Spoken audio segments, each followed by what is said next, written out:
Hello, hello, hello. How is everyone doing? Good to be back. We weren't here last week, as you guys obviously would know. If you tried to tune in, we weren't here. You're very busy doing other cool stuff. A few people have asked what, and it'll all become clear eventually. But yeah, we were busy doing other things, so we decided to take a week off. We've been doing this most of the year anyway. I think pretty much every week, every Tuesday this year, I think almost. So yeah, we took a little week off, but we're back. Normal service has resumed. Gareth's asking what's the all will become clear when it can become clear. I can't say anything else. As always, the audio Imperia ninjas are in the trees. But yeah, we've just been busy doing lots of different things, and it's all going to be sort of coming out, what we've been up to when we can talk about it. But it's going to be cool. I'm excited as always with everything we do, but this is definitely no different. So yeah. So I had to take a week off, but we're back. And we're going to be doing probably a slightly shorter, more simplified stream this week. We're going to be looking at a track that's already written and maybe doing a slightly deeper dive, having a bit of fun looking at a track that we did for another YouTube video. But we're going to go into more detail with this track, maybe answer some questions, look at some tips and techniques. And yeah, we'll just sort of do a deeper dive than we normally do. And then if we have a bit of time at the end, we'll try and go on for about an hour and 45, 2 hours. If we have a bit of time, we'll maybe add some extra bits to this, write a little bit of extra underscore or something.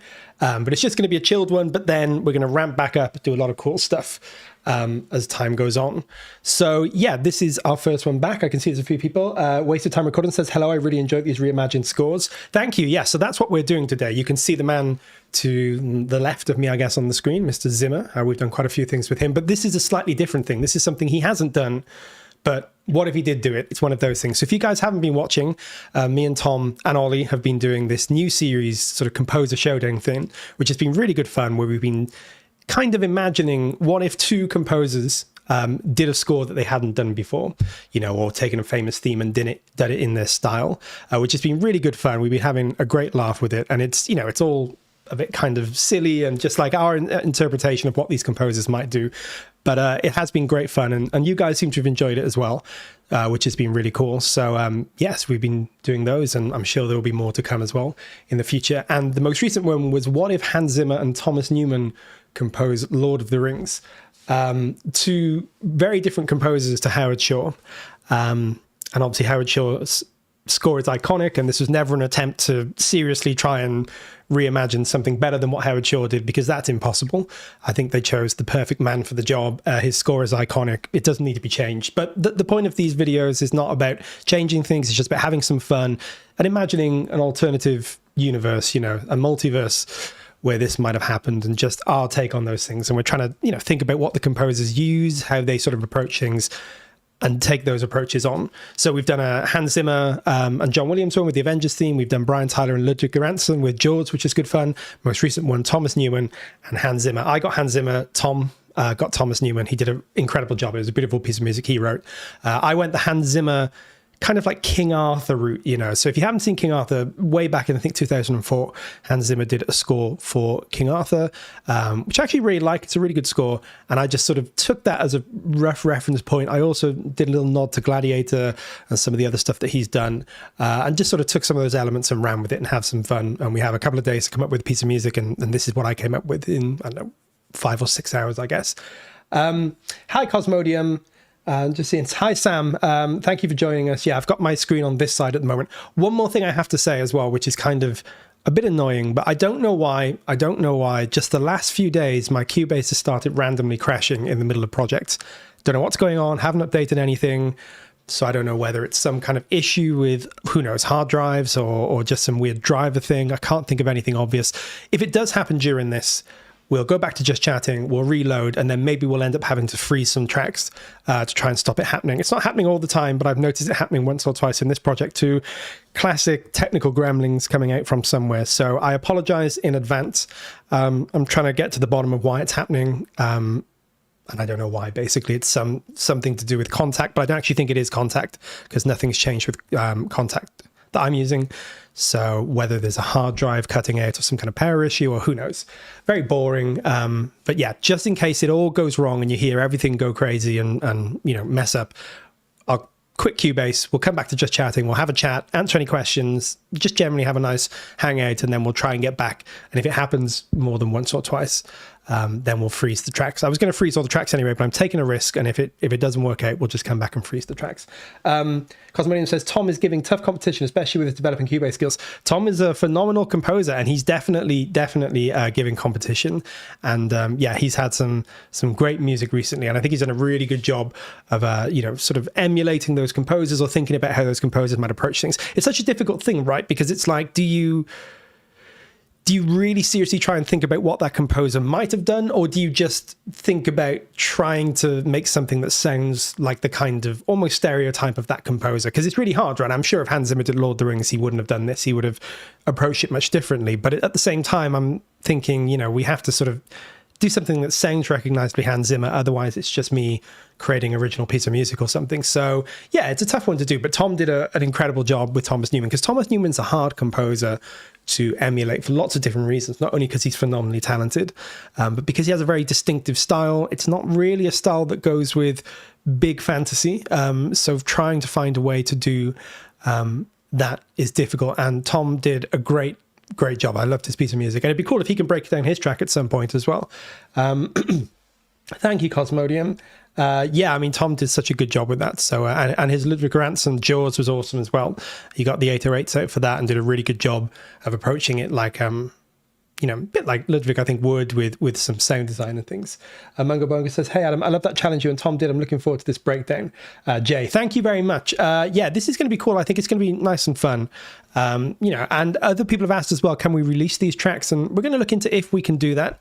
I think it'd be cool to sort of almost go back into these tracks, finish them up, because they're never 100% finished, but sort of finish them up, do a bit of mixing on them, and yeah, then present maybe finished versions for you guys to listen to and download or whatever. So we're going to look into doing that. So yeah, today is going to be all about breaking this track down, but we'll try and go in more detail. And what I want to do today, if we can make it through that Cubase crashing or going crazy, is answer more questions that you guys have. So if you see something going on that you want to break down in more detail, if you want to look at something with a little bit more granularity and see how we've done something, ask away. I'll be trying to keep an eye on chat as often as I can. And I really want to make this one about, like, if you guys just want to dig in and say, how did you do this? Or why did you do that? Or, could you have done X, Y, or Z? And we can just riff and have a look at, why we made choices. Not all of them will be the best choices by any means, but you can just see what I was trying to think of and how I've tried to layer things up and put things together. Spidey Steve says, hey, my goodness, this was good. Hans is one of my faves. If you do do on Amazon Music, these videos are so inspiring. Keep being you. Well, thank you very much. I'm glad you're finding them inspiring. That is genuinely what we want to do, because, we just love making music, and we love using these virtual instruments to make music, and we think it's awesome that other people like doing that too. And I mean, it's just great. I sometimes just have to pinch myself and think, because I'm old enough to remember when it was really, really, really hard to get good sounding virtual instruments, and you had to pay a small fortune just to get something that sounded halfway good. And now for, a reasonable price, you can pick up a whole orchestra and a whole bunch of other stuff, percussion and vocals and stuff, and you can just make music. It's crazy, right? I mean, I know it sounds silly, but it is genuinely crazy. So I'm glad you're finding it inspiring. And if you're not on our Discord, sign up to our Discord, send us your music. We do listen to everything. Sometimes I wish, I find a bit more time to try and give more feedback and stuff, but I am listening. I'm on there as often as possible. And honestly, you guys are so talented. And it's just so good. It makes me happy to do what I do when I think I play a small part in sort of helping these instruments come to life, and then I hear what you guys do, and I have to sometimes remind myself, how far we've all come in terms of how hard it was to make music like this at one stage, and now we're all here making orchestral music, doing covers, doing mock-ups, doing our own stuff. It's great, and I feel super privileged to be able to do this for a couple of hours this week with you guys. So Lucky Boy says, I hope you guys do more Bear McCreary type stuff. We can definitely look into that. We've had a lot of suggestions about what you guys would like, and Bear comes up quite a few times. So maybe we'll definitely try and get Bear in one of these showdowns at some point. When is the surprise for last week's Mistream coming to us? My lips are sealed. I'm sorry, Cosmodium, but there will be something cool. And yeah, when it's ready, it's all going to be sort of announced by the powers that be. I say powers that be, Ollie, and the rest of the team. But yeah, we're all working hard on stuff. So it's going to be cool. I'm going to be interested to see what you guys think of whatever we're doing. So yeah, that'll be cool. Sounds good with joining Discord. Yes, there will be a link to it in the description for this video. And I think most of the other videos, there's a little link with our Discord. Sign up. It's free to join. Send anything you want, ask questions. We're trying to make it more and more active, and we're really growing it each week now. There's quite a lot of people coming in. So yeah, just send stuff over, be brave, be fearless. It's a very welcoming space. The whole idea is it's not about being critical or anything. We're all, good at some things and not so good at others. We're all practicing our craft. We're all just trying to make good music. So it's a very welcoming space where you can come and say, here's what I've got. How can I improve it? Or what do you guys think? Or what should I do next? And we'll just be happy as often as we can just to listen to stuff and give advice. And yeah, like I said, it's such great fun being able to do that. I'm really, really impressed with some of the stuff I've heard on there. And I'm going to start asking some questions as well, because sometimes I hear stuff and I'm like, how did they do that? Like, what instruments did they use? Or how did they layer stuff up? So I'll be asking as many questions as I'll be answering, because you can always learn, and I can definitely learn a lot of different things still. So there's some stuff on there I've heard where I'm keen to ask you guys how you achieved certain things. Audio Imperia Team's vocal library. In terms of what we're doing, maybe. Yeah, it's my voice deeply sampled. It's all the streams sampled on different keys, so you can have me saying hi, goodbye, let's go back to just chatting, and you can play it all live in real time. That would be a good instrument, right? I mean, that would be cool. I just bought Nucleus, says Sabine. Amazing. That's so cool to hear. I think you can't go wrong with Nucleus. Do you know what? I think at some point, maybe in a stream in the next week or so, I would love to do a stream where we mock something up using just Nucleus again. I love doing that sometimes. I did a Jurassic Park mock-up a while ago, and I've also done a Robin Hood mock-up as well using just Nucleus. And I didn't know the library that well at the time. I know it's so much better now. So I would love, let's get a good track and just mock it up using just Nucleus and show how powerful Nucleus is, because it's such an incredible library. And I'm really excited to see what you do with this, Sabine, as well. So again, if you're not on our Discord, join up, show us what you're working on. You don't have to post finished tracks. You can post something that you're working on. You can just post a little section. If you want help on a specific thing, post it up on YouTube or an audio file or something. We will try and help you out as much as we can, not just us, but the other members of the community. I would appreciate any library that can help us make good music like you. My vocal library definitely wouldn't help you make good music, but yeah, helping you make good music is what we're all about. So when the time comes and we're good to show you guys all the cool stuff that we've been doing, we will definitely be showing you. And yeah, I think it's definitely going to be worth the wait. I hate having to be all coy and secretive about this stuff, but yeah, until these things, whatever they are, all ready and good to go, we work on them as hard as we can, and then we show you guys what we've been up to. Would love a piano sketch orchestrated in Nucleus. Yeah, I think that would be really cool. I think we should definitely do a Nucleus only stream, because to be honest, you can do a fair amount of what we do every stream using just Nucleus. You could always make something sound good in Nucleus, and then occasionally you might want a patch from a Dolce or an Araya or Poseidon or something to help make things sound a little bit closer to what you want. But you could always make something using Nucleus. So let's choose an iconic theme and do it in Nucleus, maybe a Star Wars theme or a Marvel theme or something, and just do it in Nucleus and make it sound as good as possible. What is my favorite composer? I have lots of favorite composers. I obviously have a soft spot for John Williams. It's a cliche, but being someone my age who grew up listening to Star Wars and E.T. and Indiana Jones and goodness knows what else, I mean, he just, when I hear John Williams, I don't just hear the music, I'm hearing like 6-year-old me playing with Star Wars action figures. And he's such an incredible composer, but also he's such an important part of my childhood, and I think millions of other people. So him, definitely. I love Jerry Goldsmith as well. Another slightly cliche answer, but he's such a phenomenal composer. I really love Elliot Goldenthal, who's not talked about as much as other composers and hasn't done as much as other composers, but what he has done is nearly always incredible. I love Elliot Goldenthal stuff. It's very orchestral, very big scale, but he uses the orchestra in maybe a slightly different way to some of these other composers. He's done some incredible scores, obviously Alien 3.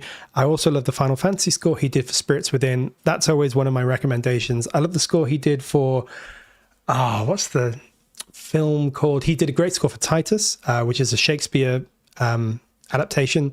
He did a score for, there's a film, I can never remember the name, with Liam Neeson, Michael something, but I can't remember the second name. I feel awful because he's a historical figure, but yeah, that's a great score too. Adam is gatekeeping the secret make good button. I'm definitely not gatekeeping. I will be glad to share everything that I can with you. And I'm still learning too. I've got to ask you guys some things. I've got to ask Tom some things because Tom's stuff is sounding really huge at the moment and incredible. So I'm going to be picking Tom's brain and finding out how he does certain things. And if I can share any secrets or any ideas that will help you guys, I definitely will. So today is all about just ask. Nothing's off limits. Anything you want to see, just ask and I will show you guys. All right, I'm back. What's the topic at the moment? What about Powell? I love John Powell too. I think he's an incredible composer. Obviously, How to Train Your Dragon is one of his most famous things. I love this solo soundtrack as well. He's also done stuff in the past, like Chicken Run's a great score. There's a lot of his stuff I haven't heard, but everything I have heard has been brilliant. So yeah, John Powell. Who else? I mean, I love... who am I... You've got me on the spot now thinking about who I love. I mean, I do like Hans. I think Hans is a great composer. There's often controversy about some people love, some people hate, but I just think, he's redefined what modern film scoring is. And, you can't talk about film music without talking about Hans, hence the reason why he's looking at us at this moment. Who else do I love? I mean, there's so many great... I loved Johnny Greenwood's an incredible composer, from Radiohead. He's done some incredible scores recently. I love Johnny Greenwood. I love some of the old composers, obviously like Miklos Rozsa and people like that. These are way back in the 50s, Max Steiner. I've heard a lot of old scores that I really love, and then you can go all the way back to people like Korngold and all the film history greats. There's so many composers. Murray Gold is my fave. Doctor Who. Yes, Murray's a great composer. I don't know Murray personally. I don't know why I'm saying Murray like we're on first name terms. But Murray Gold is a phenomenal composer. He's great. David Arnold's a fantastic composer. Thomas Newman, obviously, again, another absolute legend. In fact, that whole family of composers is obviously top tier. But I love Thomas Newman. I think he's a fantastic composer. I'm trying to think of other composers. I think Ben Salisbury and Jeff Barrow recently have been doing some really interesting stuff. Really liked some of the stuff that they've done. Obviously, the Annihilation soundtrack is incredible, but they've done Civil War recently, which is really good as well. Have you composed like Ennio Morricone? Ennio Morricone is also another one of my favorites, and I haven't. And maybe we should do an Ennio Morricone piece at some point. Again, such a distinctive composer. Incredible sound. All of his soundtracks are very distinctively him. Obviously Howard Shore as well, not just for Lord of the Rings, but he's also done a lot of interesting stuff. Mrs. Doubtfire is a great score, which a lot of people don't sometimes realize. But yeah, he did a good old comedy soundtrack. Silence of the Lambs is great. Panic Room is a pretty good score. I remember that. He's done a lot of stuff with David Cronenberg that's really good as well. So I do like Howard Shore, who is kind of the subject of today's stream too. All right, I'm back. What's the topic? So yeah, I think we've gone through everything. If you guys have any questions about me, music, whatever, then we will go through it all. Just ask away. Today's going to be, like I said, probably slightly shorter than usual, but it's still going to be about an hour and a half at least, if not an hour and 45 to 2. And it's going to be a deeper dive into this piece of music. So it's going to be going deeper on what we do. Normally we do a mock-up and we just sort of move the piano sketch along and do some programming, and that's kind of that. Today we'll try and look more into how we've done certain things, talk about workflow and stuff. And again, apologies in advance if we get any crashes, because for some reason my Cubase has not been playing ball recently, and I really can't figure out why. There's been no major updates or anything. Maybe a hard drive's going. I don't know. Kurt Thomason says, would be cool to do King Kong Newton in the style of Howard Shore. Yeah, that would be really cool. It would also be interesting to do Pirates of the Caribbean, and maybe in Silvestri style at some point, because I know he was involved in that, and then for whatever reason it never happened. There's quite a few of those kinds of stories, right? People that were attached to films, sometimes even wrote music for films, and then for whatever reason, creative differences, or for whatever reason just didn't finish the project. And then it would be interesting to think about, why that might be. Yeah, there's a lot of those kinds of stories, and very often it's just a stylistic thing. The producers decide, great composer, but not really nailing the style that we need. And obviously in the case of King Kong, James Newton Howard came in and did a really beautiful job, I think. James Newton Howard's a great composer as well. Do you know what? I was listening to the Signs soundtrack the other day. It would be cool to do something from Signs.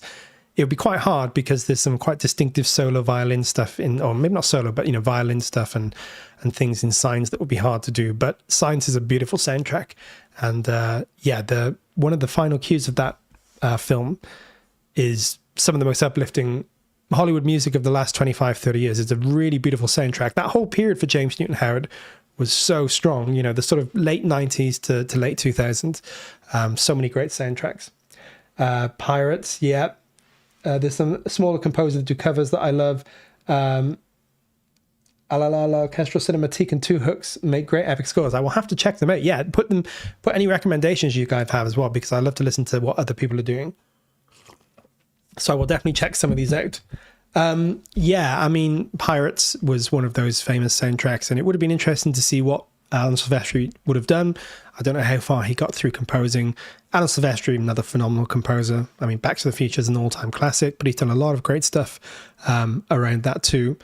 And, you know, James Horner as well, obviously, sadly not with us anymore, but really great composer, did a lot of great stuff at such a young age as well. I mean, he was writing some of the greatest music, you know, for Aliens and Wrath of Khan and stuff like that. Must have been in his mid to late 20s or something. Very, very talented composer. As a budding film music lover, composer, this is from Cosmodium. As a budding film music composer and lover, what's your opinion on listening to music that's not your taste? Pop, funk, etc. Would it benefit to develop a palette? Do you only go in direction of film music? That's a really good question. I try to listen to a wider range of stuff. I don't think you have to, you know, because I think your own style will sort of naturally emerge. And in some ways, I mean, I definitely think listening to music is a great idea. I wouldn't ever want to stop listening to music. It's too much fun. But I think when it comes to developing your own style, it's like, it's getting out of your own way, right? You could listen to other music, or you could just do what works for you. You don't, you know, I've made the mistake in the past of trying to sound too much like other composers who I liked and wanted to emulate. And it's great fun doing that. And there's nothing wrong with doing that. You know, that's absolutely, if that's the way you want to go, that's fine.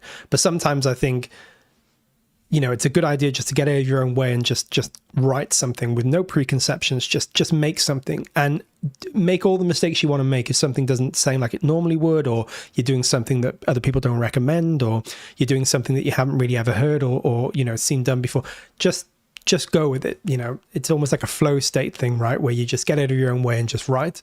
And yeah, I think it's a good idea to listen to a wide range of music, definitely. But I don't think you have to force it. I think, you know, if it's something, I mean, I don't listen to some genres naturally, not because I wouldn't listen to them, but just because naturally I wouldn't gravitate towards them.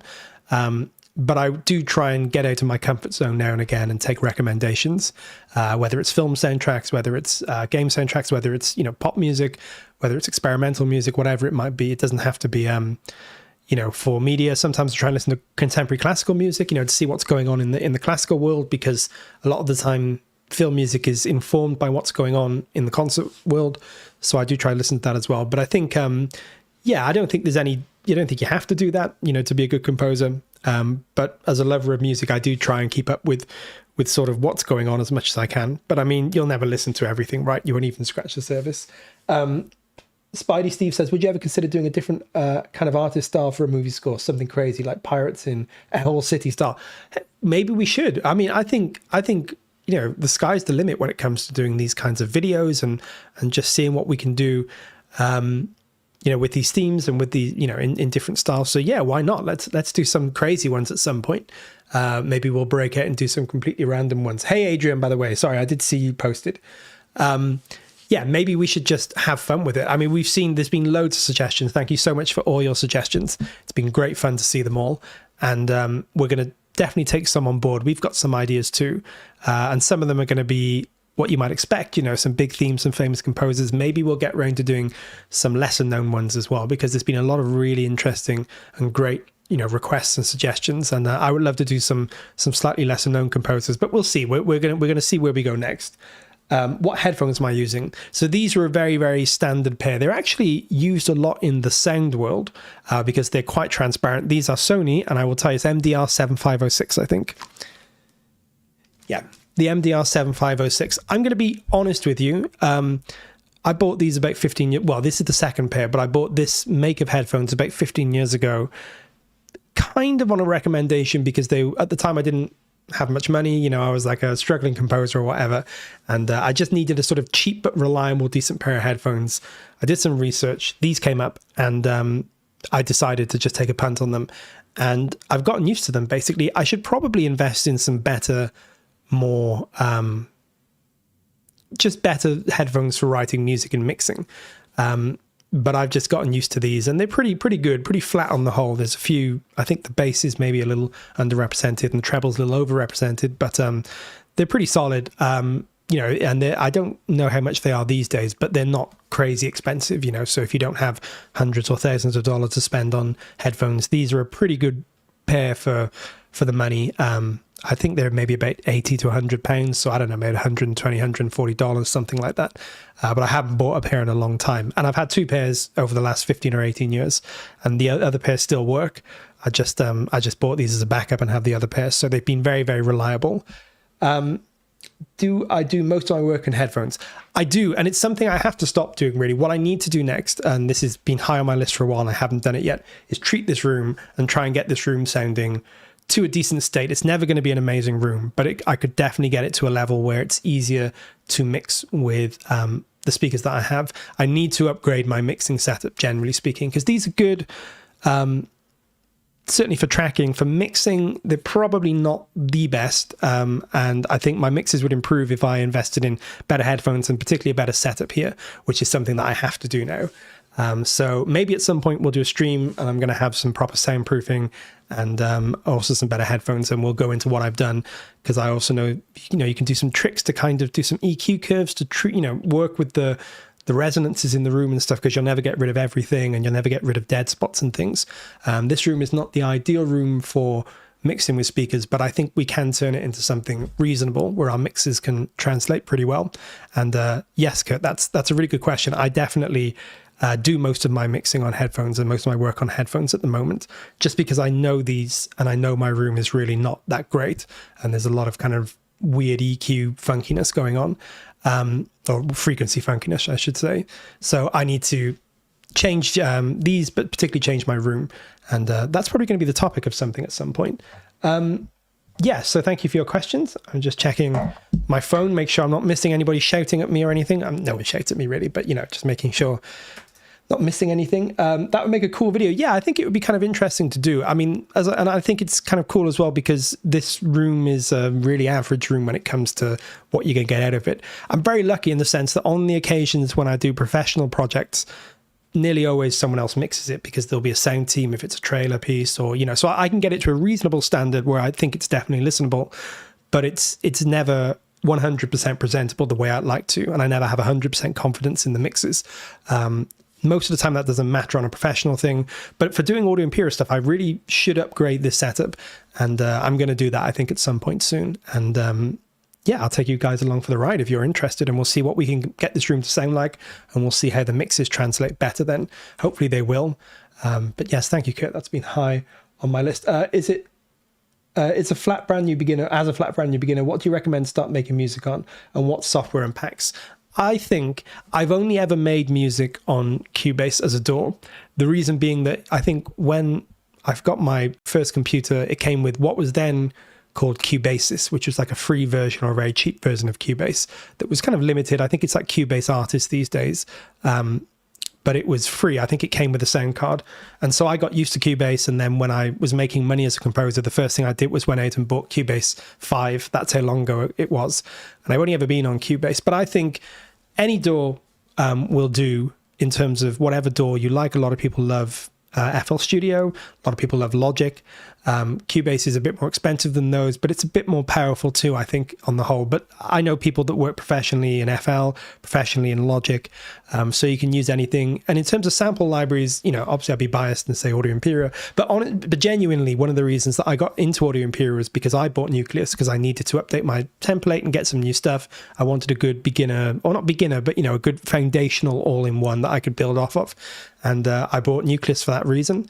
And I think, yeah, you could do most stuff with Nucleus, you know, on a Black Friday or something. You could pick up something like a Nucleus or an all-in-one. And the way I think of it, it's good to have an all-in-one recorded in the same space that works the same way, and then just bolt onto that little bits that you might need if you want some scary strings or a vocal library or a percussion library, or you want maybe a little bit more detailed brass or whatever it might be. That's the way I try to work, is I have one bass in my template that's sort of my bass orchestra that's all recorded in the same space, and then I build off of that, and I just use Cubase. But honestly, any DAW will do, just the one that you feel comfortable in and the one that you learn.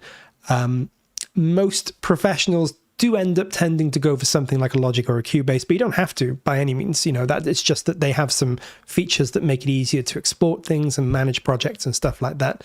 But yeah, I would say that's all you really need. How'd you get those sweet studio vibes? I want to nap in there. Hi, David, by the way. That's a good question. I actually have Ollie to thank for setting this up, really, because when we first did our Modern Composer Blueprint course, we sort of dressed this room. I mean, I say dressed, we painted it and put some kind of weird panels on the wall, which will probably be replaced with some actual soundproofing soon. And then we got the stand behind us, the kind of little whatever it is, and put some nice lava lamps and stuff on there. And what you guys can't see is on this side, the mess, the guitars, the headphones on the floor and plug sockets on the floor and things. But it looks nice from this angle. From here to here, it's looking pretty good. So yeah. Thank you very much, David. I'm glad you're liking the look of my studio. Your studio looks cool as well. I love your synth setup. I'm very, very jealous of that. Oh, I just pressed a key, so if you heard something, that's what it was.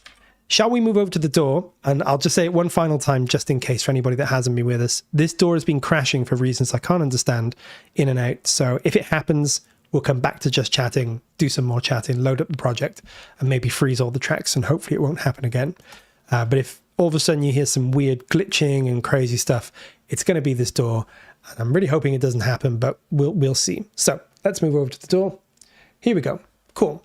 Let's run through this project, listen to it, and then we'll just start breaking it down. Like I said, I really want to, you guys to lead this today in terms of anything you want to look at, anything you want to ask, anything you want to know about how I do things. And I'm by no means, the best or the authority on doing anything, but I can show you what I do, and then you guys can decide if you like it or if you've never done it before, you want to try it. So here we go. This is my sort of, not humorous, but, just my fun take on if Hans Zimmer did the Fellowship of the Ring theme.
Cool. So that was my fun little kind of Hans Zimmer-like march theme for Fellowship, and it was just using some of those Zimmer techniques, especially from something like a King Arthur.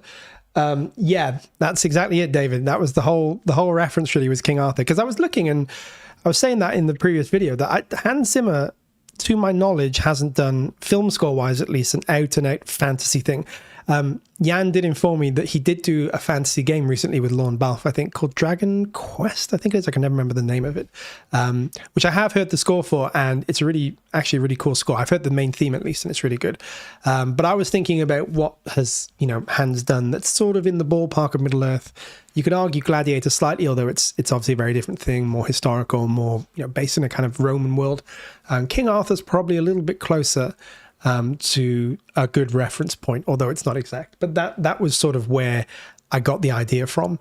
So yeah, that was basically the starting point. And then we just used the Fellowship of the Ring theme, the obviously incredible theme by Howard Shore, and just give it this kind of march-like quality. I was imagining, that scene when they leave Rivendell, and then it cuts to the shot of them going over the mountain, and you get the incredible full rendition of the theme by Howard Shore, was kind of imagining, not literally that scene, but something like that, you know, where you're sort of building up to this big mountain vista, then you get the fellowship going across.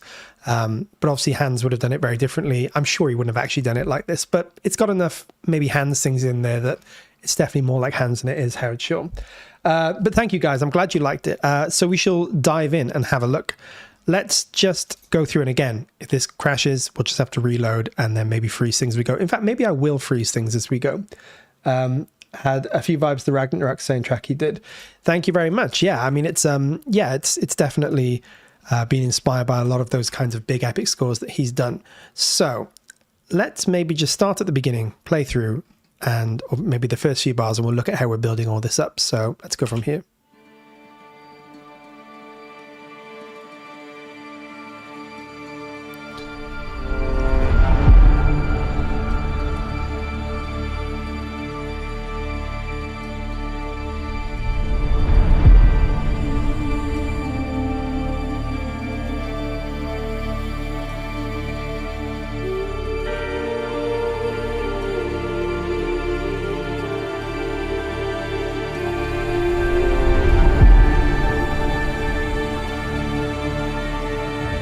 Let's maybe just stop there and sort of, we'll go into the next section then, but we can start taking a look at how we put this together. The first thing is, very Hans thing, is to take a pad, you know, or in this case, a couple of pads. So I really just built this by starting off thinking about how do we make this kind of ethereal thing. I was actually thinking, even though this is King Arthur inspired, this part of the soundtrack was inspired by Gladiator. You know, the intro, just before you get to the battle scene, the intro part of it, you get the whole beautiful part where he's running his hand through the wheat and then he's on the battlefield looking at the I think it's a robin, and that part, and you get this beautiful Hans Zimmer, Lisa Jarrard. We should really say Hans Zimmer and Lisa Jarrard because they were co-composers along with a few other people, and she's credited, but her voice is part of that. It's incredible. It's a beautiful voice and it's a beautiful composition, and that was kind of my starting point. So I took two pads. Let me open these up and we shall see.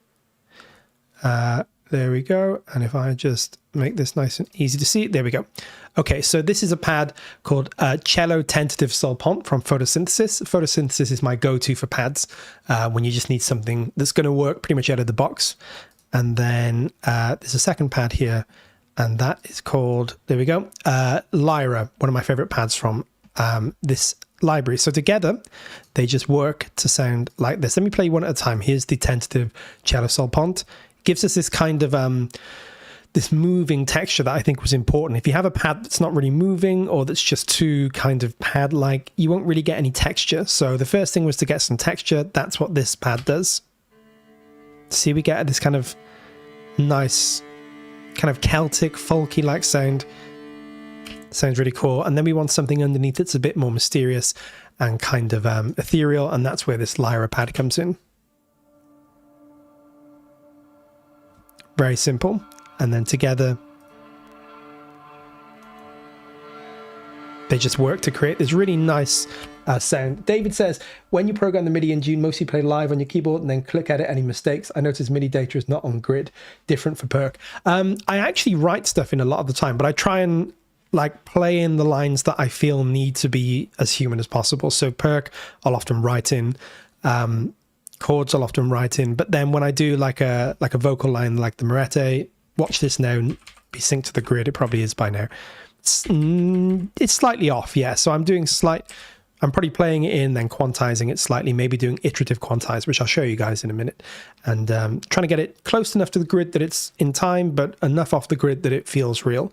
And then sometimes I'm not actually a very good player, so sometimes I play stuff and it's just sloppy and all over the place, and I'll tighten it up. But now and again I hit it and I get it sounding where I want it to by playing. I always think trying to play a lead line in, particularly something with a lot of heart, is a good idea to try and play it in. But I worked for the first few years of my life without having a keyboard. When I was really young now, back in like my early Cubase days, I didn't have a keyboard. So I got used to writing stuff in, and I still do that a lot. I'm usually faster doing that than I am playing stuff in. But on a really important line, I'll try and play it in. How often do you in your music change the time signature? Is that considered normal? I seem to be having difficulty to make two themes different time to work together. Do you have any tips? That's a good question. It's quite normal in media music to change the time signature, and very often that's just because you have to make things fit to certain times, you know. So In non-media music, you'll definitely get time signature changes, particularly if it's based around the idea of frenetic rhythms and stuff. But more often than not, you know, something will be in one time signature and there may occasionally be a change, but it won't be that often. In film music, there's often a lot more changes. You'll have 4/4 and it'll go to 3/4. I think this is all just 3/4. This is only because this is before the music. We have 4/4 here. This is all 3/4 though, and I only changed the tempo at the end to give us a kind of slowdown. But if this was for example, a film, you might not always be able to get everything to line up using, let's say, 3/4 or 4/4. Now, sometimes you can change the tempo if you need something to get faster or slower to hit a certain point. But often you don't want to do that because, you know, it might arbitrarily make something go faster or slow when you don't want that to happen. So film music composers will often have to shorten or elongate a bar to make it fit. You know, sometimes it's like something in 3/4 might not quite work, but if you can do it in 4/4 or 5/4, it's going to hit the right point. So in film music, you'll see a lot of time signature changes to make sure you hit everything else. In non-film music, less so, but it all depends on your style as a composer. If you work with a lot of crazy rhythms and polyrhythms and you make a point of trying to change things to keep things sounding chaotic and less sort of consistent, then maybe you'll be a composer that's always changing time signatures. It can be hard to make it work, and I think that if you're starting out and you're not feeling confident about it, trying to get good at just writing in a sort of consistent time signature and tempo is probably the way to go to keep things simple for yourself. And then as you get more confident, you may suddenly realize one day, I need to shorten a bar or elongate a bar or change something at this point to have the music work. So yeah, I hope that helps a little bit. I definitely think it takes a bit of getting used to, but it's one of the keys. If you ever want to get into film composing, in particular media composing, you'll very often have to change the time signature and the tempo to get things to work. And it's a bit of an art form to learn how to do that. We talk about it a bit in our course, Modern Composer Blueprint, how to get things to sync. And maybe we'll look at it at some point in a stream as well and do something. Yeah, it's a bit of a difficult one. So cool, let's carry on with this. So we have these two pads. This is our kind of ethereal section. And then the only thing I'm doing here, just to give this a bit more texture, I use Guitara, which is one of our guitar libraries, which is all based around texture and kind of mood, but using guitars and various plucked instruments. So I took a pad and made this. Really nice, beautiful kind of tremolo sound on a nylon guitar. And then I just added a little pad behind that. I think it was a preset that I took. In fact, we can probably look. Let's just see. If I get it to work. Are you going to open? Oh no, I've frozen the track, so it won't open. But I know what it is. It's a nylon guitar with a pad. And I just took a preset and then just tweaked it slightly. Nothing special. I think I just turned down the pad a little bit and maybe changed the a plucked instrument from mountain dulcimer, I think it was, to a nylon guitar, or maybe the other way around. It was nylon guitar and I changed it to a mountain dulcimer to give it a slightly more metallic texture to cut through. So you can see really this is built out of 3 elements, which I think is like a good way to go. I'm not saying definitely 3, but a good way to go to think about building textures is usually one more static texture to give you a kind of solid bed, and then maybe a moving texture or some kind of undulating texture to give you something to work on. So here's there's a bit of movement in there, but it's just much more consistent generally. There's nothing really transient in there. There's no plucks, there's no shimmers, there's nothing there. So we need more. This adds a bit more. This cello gives us a little bit more of movement. And also helps evoke that kind of Middle-earth vibe with the almost fiddle-like sound. And then this guitar just helps to really give us more depth by creating this kind of more transient, shimmering sound. Adds a lot, see? And it's really cool, those naturally played tremolos. You know, it's not a MIDI tremolo where I've written in lots of notes. It's just a naturally played tremolo, so it really has a realistic sound to it. Hi, SD Sheridan. Thank you for joining us. Cool. So yeah, those are those 3 elements. And then we just have really, really quiet in here. Because this happens at the beginning of Lord of the Rings, you have like a really quiet vocal drone. I just created that using chorus here. You can see these traditional arts, this sound, very, very quiet. I think I've actually changed it from to air. Yeah, and I've just not written that down.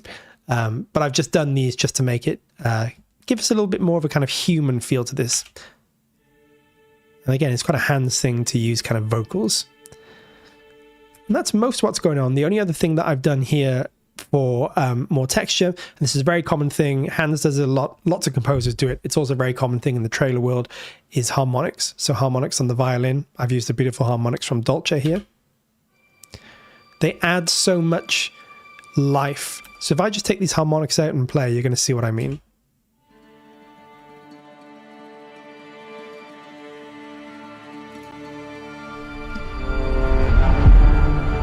Actually, probably a little bit loud in the mix, but that's okay. We'll turn it down a tiny bit. But you can hear what they're doing.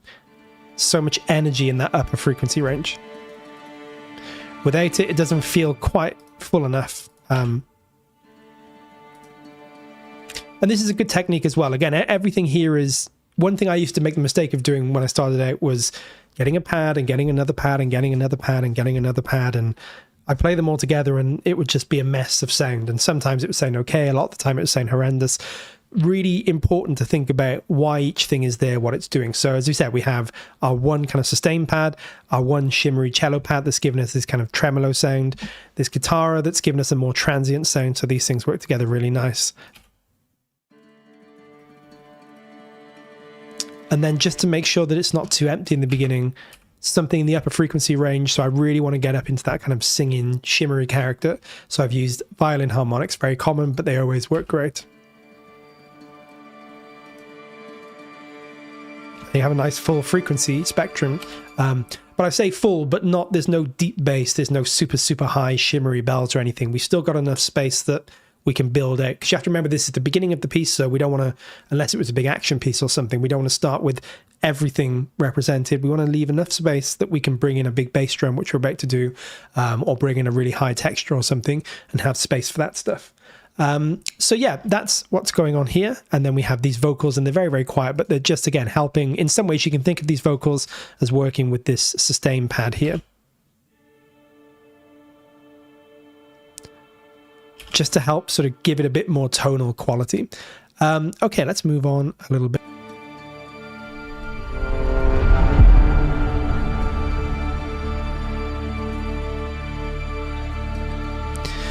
We can probably stop there because there's quite a few things gone on there. The first thing to say is we have this kind of hook, almost like a kind of signature sound or something that just helps to lurch the piece forward into the next section.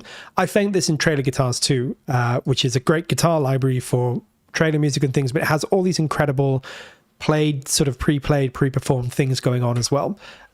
So let me just close that down. So I just found this in trailer guitars too, Bow Guitar Wisdom, and I played it and instantly thought, this is great. This is very Hans Zimmer, because it's got this sort of Middle Earth, folk, ancient Celtic style sort of inspiration to it, but it's very modern too. That's what Hans Zimmer often does, is take kind of older ideas but give them a modern twist. So I thought this was a perfect sound on its own with a bit of reverb. Sounds like this. You can see I'm just using black hole reverb. Without that, it still sounds great, but it sounds a bit more smaller and intimate. With the reverb, just opens it up. So there's reverb in there, and that lurches us forward to sort of the next section to give us something to work with here, so it's not too ambient. We have a sub. This is a sub from Nucleus that I've recorded out, and then I've just put a bit of black hole on this too. Again, something that you can do quite a lot to give sort of big bass booms a bit more kind of bloom and a bit more space in the mix. Certainly use a bit of black hole. So it's pretty subtle, but it gives a little bit more. I just play without and then with, you'll see what I mean. But it's a pretty subtle thing, right? It's not doing too much really. Wait for this to save. I hope it doesn't crash like my Cubase has been doing recently. Really nice sort of big firm beat to work with there.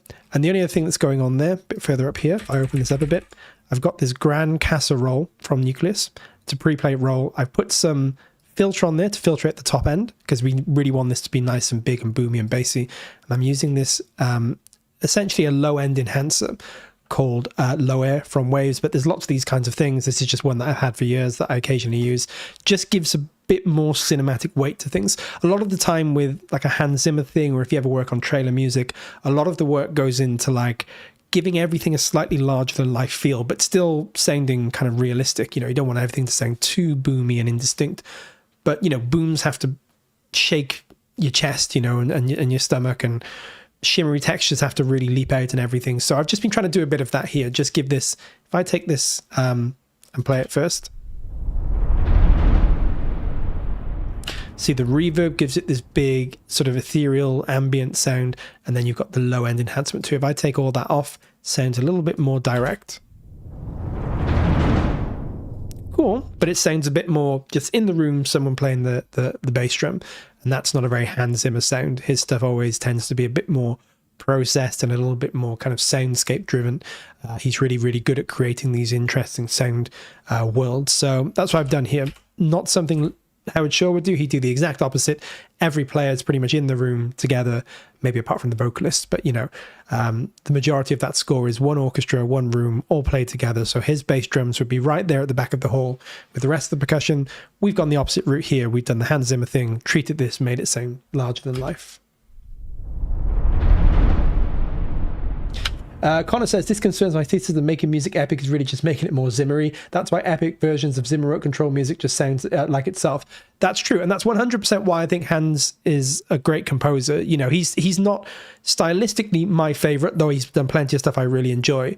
But you cannot deny that he has created this sound, you know, and much of what we hear today sounds like, you know, him basically, because he's found a way to merge the orchestra and sound design. And obviously it's not just him. There's been other composers and other people that have worked at remote control. But you know, he's the figurehead of this kind of modern blend of orchestra and sound design and creating these kind of bigger, larger than life sonic worlds. In some ways, he's the polar opposite to a Howard Shore. That's why it's such an interesting comparison. Howard Shore is one of those last traditional composers. Well, I say traditional, at least for Lord of the Rings. He's done other stuff with synths and things, but for Lord of the Rings, it was very much an organic score with, I think, very little sound design that wasn't organic derived. Hans Zimmer is very often the exact opposite. You get scores like Dune, which have huge amounts of sound design elements, and even the orchestra, when there is one, is very often treated. So we're going down that route, but it's a really good observation, Connor. Yeah, that's, you know, Hans has created much of this sound, and that's why love or hate him, you know, or whatever you think of him, you can't deny his impact on the modern scoring scene. So, yeah, adds so much more weight. Might be a little bit too much reverb on there, but, you know, that's fine. The basic idea is those two things together, you create this really atmospheric roll-up and then this bigger, firmer downbeat. And it's important to say as well, this is very airy and quite distant sounding. The downbeat's a little bit more, it's still got a lot of reverb to it, but it's a little bit more direct. You'll hear it's a little bit closer to us. See what I mean? It's sort of centered and it's a little bit more impactful right here. And it's not like a big boomy, you know, like a big, huge taiko or bass drum hit at the back of the room. It's got almost more of a treated kick drum sound to it, which gives us a bit more of a thump in the chest. So those two together work nicely.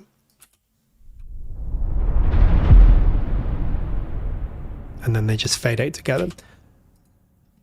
Let's just have a listen. I think that's pretty much everything that goes on here. We got the harmonics, and then we gradually bring in a tremolo as well. And I think we have this bass too. We're really just filling out. We're starting very, very narrow, if you like, in terms of the orchestration, and then we fill it out as we go through. This is a building section, so we start quite minimal, and we're just building out as we go, which is why almost right the way through this, more small, subtle elements come in. So you're here just on the strings, start with just the harmonics, and then we start to fill out the frequency spectrum.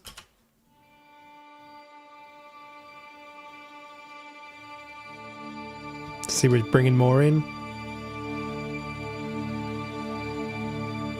And we build a nice full frequency spectrum. Again, not completely full. We have plenty left in the bass and in the high end to work with if we want, but it builds out into something bigger. So yeah, that's pretty much everything that's going on up until that point. Then we introduce a new pad here. I say a pad, it's actually a bass guitar. So that's our photosynthesis bass. That doesn't do much other than just help provide a kind of almost like a plucked bass sound. So I use this to work with my free Vital sub here.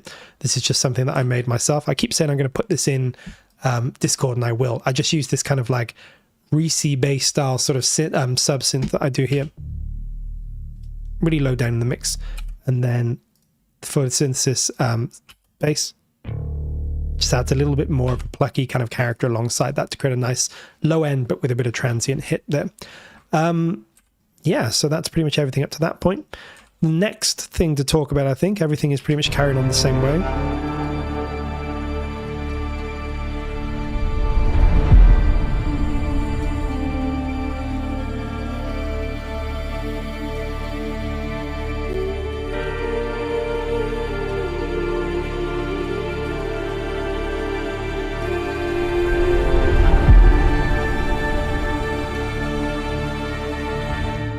Let's just go up to that point. So the first thing here is obviously the beautiful Marete voice from Jaeger. Marete Solvet's an incredible vocalist. She very, very kindly and brilliantly got a voice sample with us, or allowed her voice to be sampled with us. This was long before I arrived at Audio Imperia, but it was part of our Jaeger library. One of the highlights of the library. She's got such a great voice. It's absolutely perfect for something like Lord of the Rings.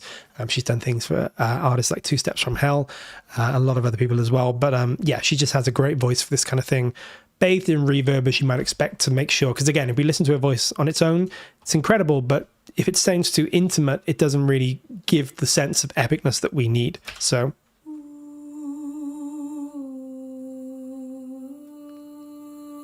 I mean, still sounds incredible, and in certain mixes and certain approaches, maybe that's what you'd want, is something more intimate. But we've got so many big things going on here: the strings, the big sub booms, the pads. That's never going to work. So we're just using Black Hole. Again, Black Hole is a relatively inexpensive sort of effects reverb. It's one of the classics. You know, people use it a lot because it gives a reverb, but it's not like a reverb in a space like a hall or something. It's much more of a kind of bloomier, creative reverb. It's got some incredible presets and stuff, and even just the sort of thing that comes out of the box sounds incredible. So I'm just basically sending that wholesale to Black Hole, and it gives her voice this incredible ethereal character.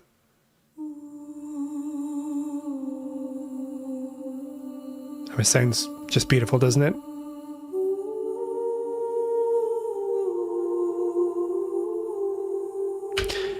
Incredible. I mean, that's just one of the best things about Jaeger.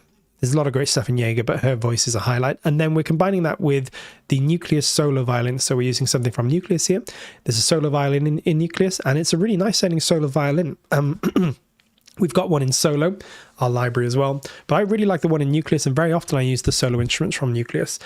Same thing here, bathed in this reverb Black Hole to kind of get it to match up with her, you know, with the space that she's in. And also I've darkened it a bit with the reverb, with the EQ, sorry, here.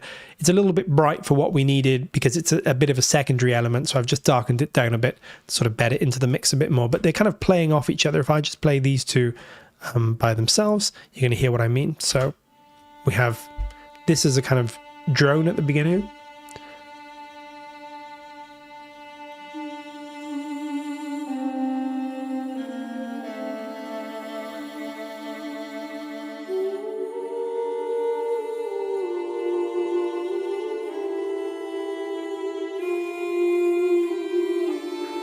So a very, very simple kind of melody, counter melody there, but it's just helping to give her voice more interest, you know, by creating something that she can work against.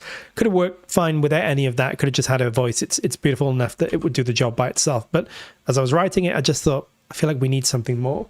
Gareth says, Black Hole is fantastic, annoying when you have 3 workstations. I have to decide which 2 will have it. Yeah, I can imagine that's crazy. I only have 2 workstations effectively, this one and my laptop, which I haven't used that much, but I am in the process of setting it up. And yeah, if you got 3 though, that's a bit of a nightmare because a lot of libraries only have 2 licenses. I like the solo instruments from Solo Library, really like the swell they baked in. That's true, yes. So Solo was recorded with no dynamic layers, but deliberately so. A natural swell was recorded in to the library, so it sounds very realistic when you play, but you don't have any dynamic crossfading issues, which can sometimes happen, and particularly with solo stuff, that can be quite prevalent and quite, you know, easy to hear. Sometimes a single dynamic layer solo library is the way to go because you just get a much more natural performance. And yeah, they ask the players to sort of bake in that natural bloom at the beginning. Well, maybe not at the beginning, but a slow attack into that bloom, and it just gives everything a much more natural feel. Do you typically stay in the grid? I do, and again, it depends what kind of music. With hand stuff, most of what I'm doing stays in the grid, and then, as I was saying to David, I'll choose elements that I'll play in live or that I'll move off grid to give them more interest. It's always a balance between, if everything's too on grid, it might sound a bit mechanical, but if everything's too off grid, it might not sound in time, and it might just sound badly played. You know, at the end of the day, like, really good players will get pretty much close to each other within a few milliseconds, or maybe 100 milliseconds or something, maybe a couple of hundred here and there. But it's like, you want to find that balance of, you know, especially in busy mixes, because if you've got drums and synths and choirs and strings and ostinatos and all these things going on, and they're all completely off grid, or 100 milliseconds either side of each other, it might end up sounding too messy. Again, a real orchestra in a real room will naturally sound incredible together, you know, if they're playing well, even if they're a little bit off time. In Doorland, sometimes too much off the grid can sound a bit weird and a bit kind of muddy, particularly if you've got a really big arrangement. But my rule of thumb is usually like, what's the instrument that we're hearing? What's the thing that we're paying attention to? I should probably try and play that in, particularly if it's a very expressive and delicate moment, you know. So if it's a beautiful moretto solo or something, I'll try and play that in. I can't play very well, but I can usually get a melody in if I need to. If it's a big huge string ostinato section, everybody's, you know, banging away, and then there's synths and choirs and drums and everything, I'll sometimes, you know, use a little bit of random quantize or play stuff in, and then just, you know, get it closer to the grid but not perfect. But I'll be less random and chaotic about that, because, you know, otherwise I'll just start to sound too messy and too big. How do you decide on time signatures? This part seems to be in 3/4. Yeah, the whole thing I think is in 3/4, and it really, it's hard one to really describe how I would decide what time signature. It's usually just to do with if I have a melody. For example, obviously in this case, I have the Lord of the Rings melody, and that's in 3/4, so I kept in 3/4.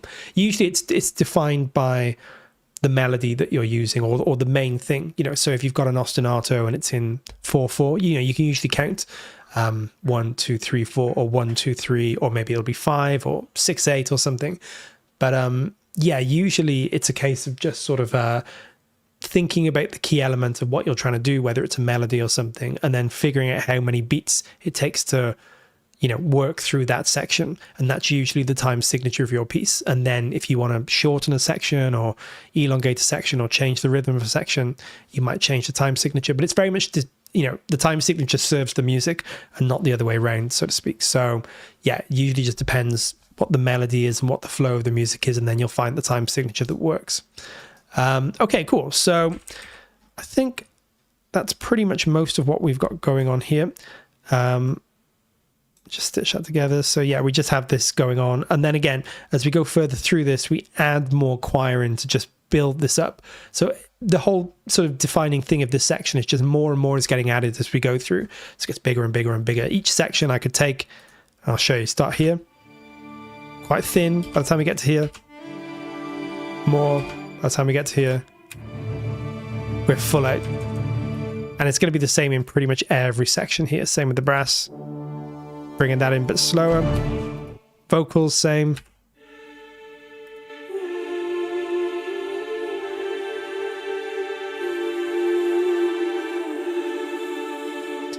It's just about building and building it. That's generally what's happening here. A couple of things to note.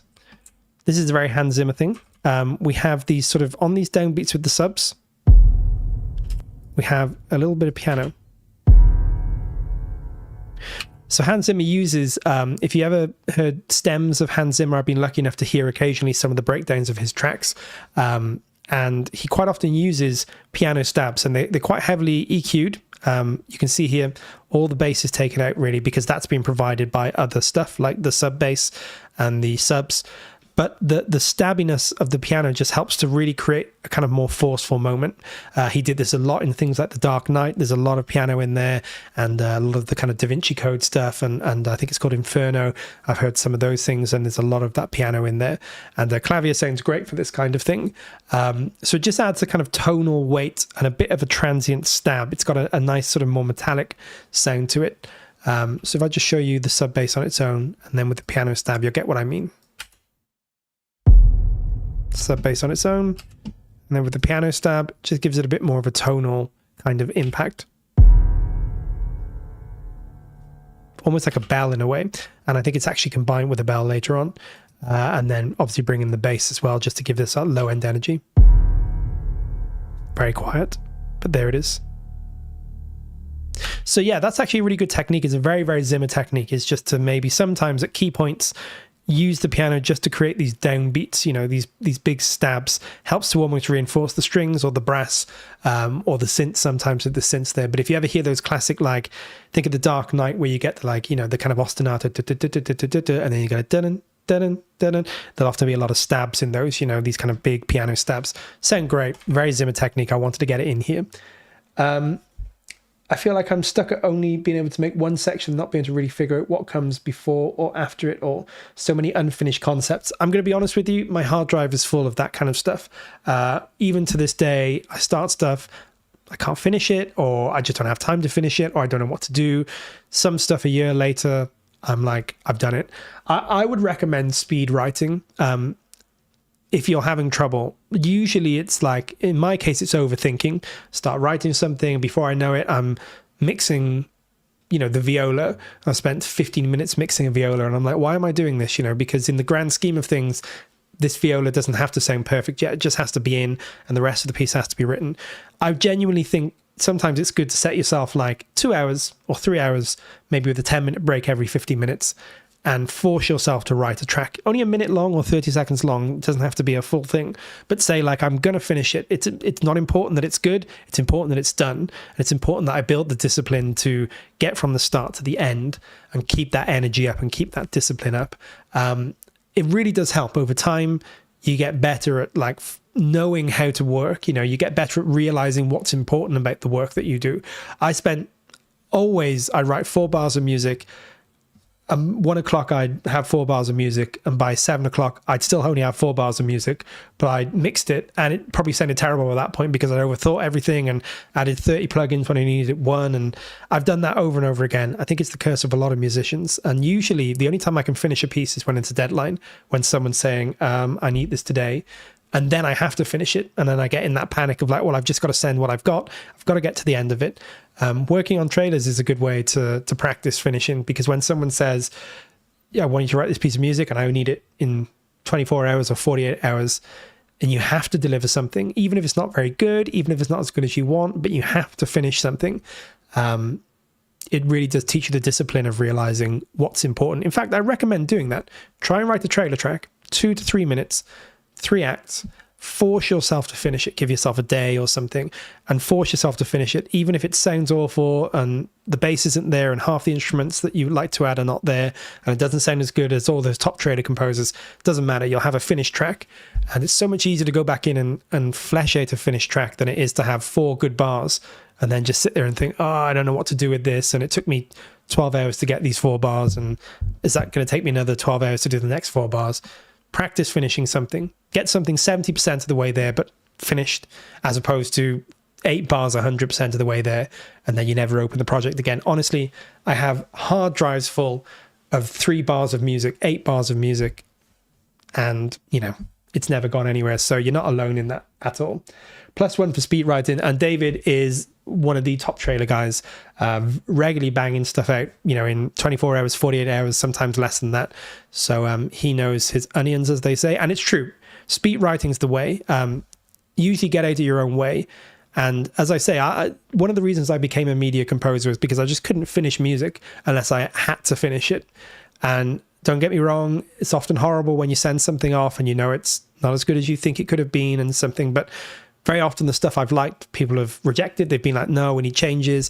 The stuff I haven't liked, people have been like, yeah, you know, you whatever it is, a trailer piece or a film cue or a TV cue, you can never judge your own music. But learning to finish something, honestly, do it. Give yourself a day, 2 minutes of music, get it done. It doesn't matter if it's good, and then show someone, right? And you know, just show someone to get used to that feeling of like, I'm presenting my music and I know it's not finished and I know it could be better and I know that there are things that other people could do differently, but I'm presenting something. I've done it. I've created this. It takes a lot of guts to do that, you know, and the more you do it, I'm not going to say the easier it gets, because to this day, I still hate clicking send when I'm sending something to somebody, because I know they're going to come back and say, yeah, but you could add this bass or you could take this out, or I like this section, but not that section.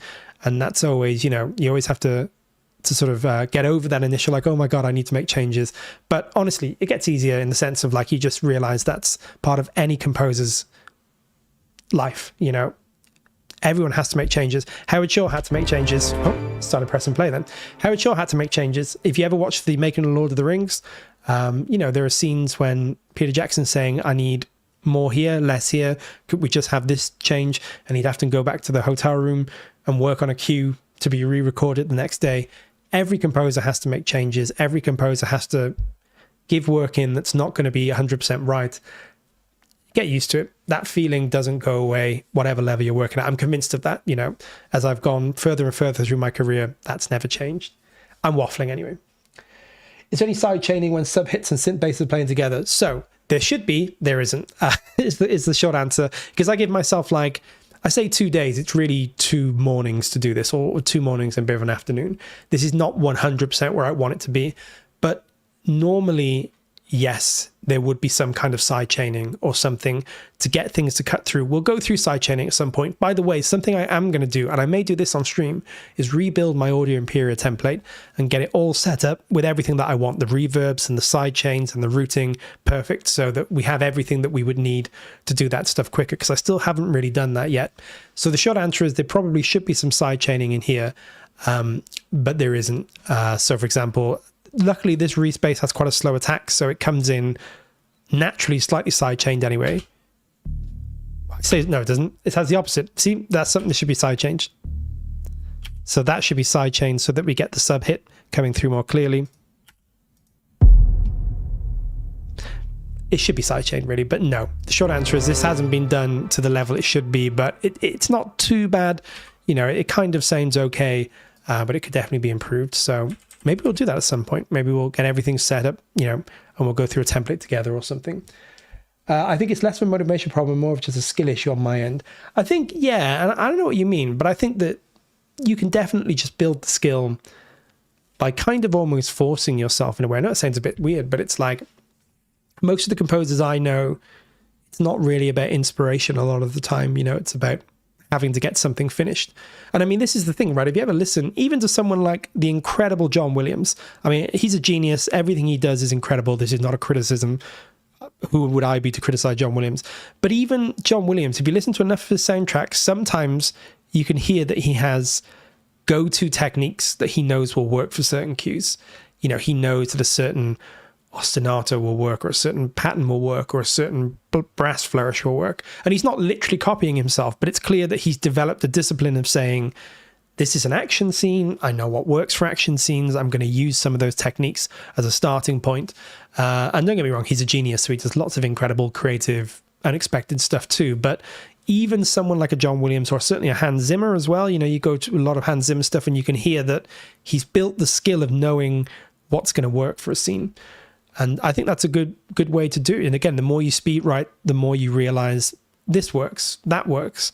And if I'm really in trouble, if I get to a cue and I can't think of anything incredible, I can just do something that I know works, and I can start from there. And very often that's how my stuff starts. I'll start with something that I just know works, and I know even if it's not the most inspired idea, it's going to work.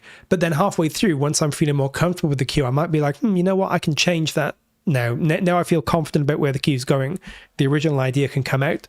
That's why a lot of people use presets and like what we call cue starters. So if you ever get like a library that has a preset, use the presets. I often use a preset. What I'll do is I'll start with a preset, but I know that it's going to come out at some point. Once I'm confident about what inspiration the preset's given me, I'll take the preset out and rebuild it with other stuff that I know is going to work better. Sometimes you just need a little moment of just, I know this can work. You know, I know something that I have here is going to work, and then you could always go back and take it out or rework it. Speed writing is definitely the way to go. I think for most people, it's like if you can write 5 minutes, 8 minutes, 10 minutes of music a week, if you have that time, you know, maybe some people don't, but even if you can only do 2 minutes of music a week, but in one go or 2 short goes, you know, you can take 4 or 6 hours and force yourself to do something, you know. And when I say force, I don't mean like, you know, torture yourself with it, but I mean tell yourself this is how all the pros ultimately end up being good at what they do. You know, it's not because they're geniuses. Some of them are geniuses, but it's not because of that. It's because they built the discipline to do the work. It's hard to do. It's hard. It exposes you. I've written hours of bad music, and unfortunately some of it I've had to send to people and be like, I just know that I wasn't on my game that day, or it wasn't exactly what I hoped it would be. But you less and less that happens when you get into the discipline of writing. I promise you, and you'll always have bad days, or I've written stuff and I hear it back and I'm like, I will go back and change that thing. But I've come to realize everyone does that, and you just have to have the confidence to push forward. Changing the cue halfway through is a right pain if you made a tempo map, but a dynamic EQ can work instead of side chaining. Yes, that's very true as well. Dynamic EQ can work wonders. Changing the cue halfway through is a pain though, yeah. And that's, I've worked on film and TV projects where they change the edit at some point and they come back and they say, we've changed the edit, we've got to, shorten a bar by 1 beat, or we've got to find 3 extra seconds, or we've put this shot in front of that shot and everything you do has to change. It's horrible, but it goes back to that discipline of just figuring out how to try and do those things as fast as you possibly can. It is pretty tough sometimes. Okay, so let's maybe just go up to here.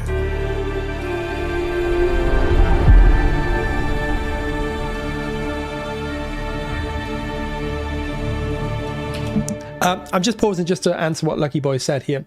We'll give it a shot. Yeah, definitely do. And it's that thing where it doesn't seem like really, really good advice at the beginning, because I've been there where people have said speed write or just write something, just finish something. And I used to be like, oh, but I need, I want the advice. Like I want to know how you do it, or I want to know what I should do. But I did take that advice, and I realized after the initial pain of doing it for a month or two, I realized, this is actually the way to go. It really did help me, because it made me realize that if you want to be a professional or just finish music, it's as much about discipline. It's like going to the gym, it's like you just have to turn up every day, and it doesn't always have to be the best workout, or it doesn't always have to, beat anybody else. But if you keep going, you will kind of get better, even if not every day is better than the last, because sometimes you'll have dips or you'll, whatever it might be. But generally speaking, the trajectory will be upwards like this. And, it does take a bit of time to see the results, but yeah, speed write, force, not force as in force, but like tell yourself you're going to make an album of music. It doesn't have to be brilliant, doesn't have to sound incredible, it doesn't have to be the best thing. But if you create 10 tracks and they're all 2 to 3 minutes long and you put them out there, not only have you done something incredible, because most people will never find the ability to do that. And I don't mean that as a disparaging thing. I just mean it's really hard to do, and most people don't ultimately get to that point where they release their music and things. Not only will you have done something incredible, but it will teach you so much about yourself and about your craft as well, and I used to make the mistake of thinking music was all inspiration, and that sometimes you had to wait until things come, or you had to, but honestly, most people I know, whether they work in media or not, they just wake up every day and do the work, and sounds so simple, but it's actually really hard to do. Like going to the gym, sounds so simple. Get up in the day, go to the gym, work out. Really simple. Most of us can't do it because it's really hard. Simple things are really hard to do when you have to do them, even when you don't particularly want to. So yeah, definitely speed write and post what you're doing on our Discord. The uncomfortableness of doing that, because I feel uncomfortable when I post stuff, when I make demos for Audio Imperia. I'm always like, when I do these Composer Showdowns, I'm like, I don't really want to show people because I know something could be better, or it's not 100%. But number one, you never know how people are going to react. Sometimes you get good comments or people like what you've done, and number two, you've done the work. You've written something, you've got something out. That's a big achievement. Be proud of yourself. So yeah, post your stuff. Let us see what you're doing. It's going to be very welcoming. It's not about criticizing or about, judging people. It's about celebrating anybody that's had the temerity to write some music and give it to the world, whatever state it's in. It's a big thing. Being an artist without being too pretentious about it's hard, because you got to show people what you're doing, and that's never comfortable for most people.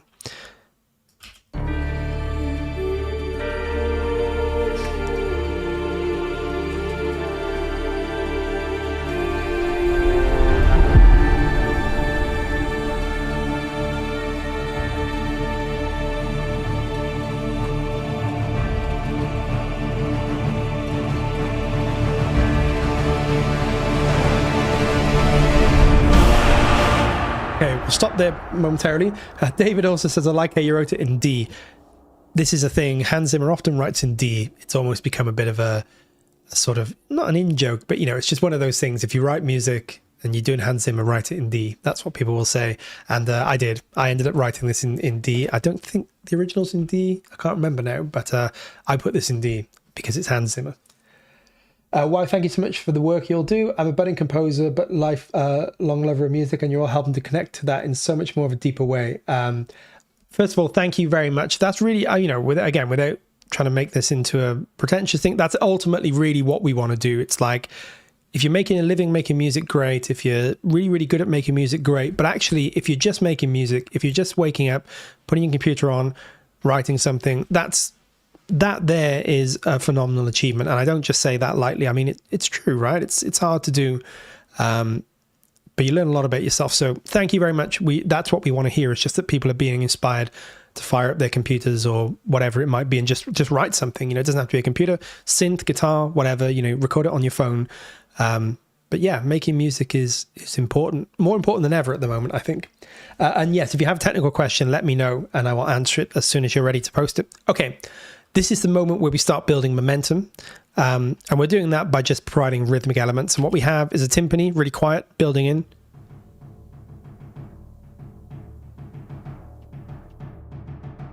We're adding some snares from Jaeger to that to give it a little bit of extra kind of crispiness and higher frequency.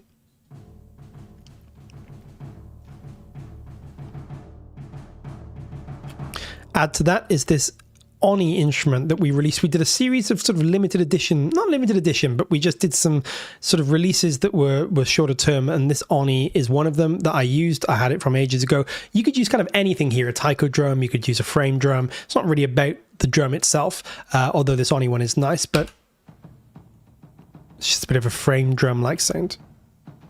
I'm just using the top end of it, bit of a clackier sound. So that works really nicely. And then I have the strings providing this kind of tonal rhythmic thrust here.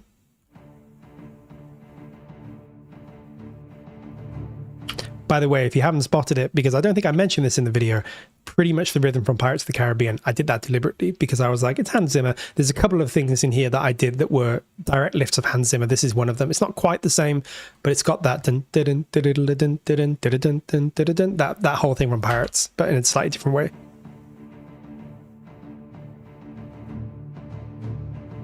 So that's what's happening here. Just building in. Nice big epic intro.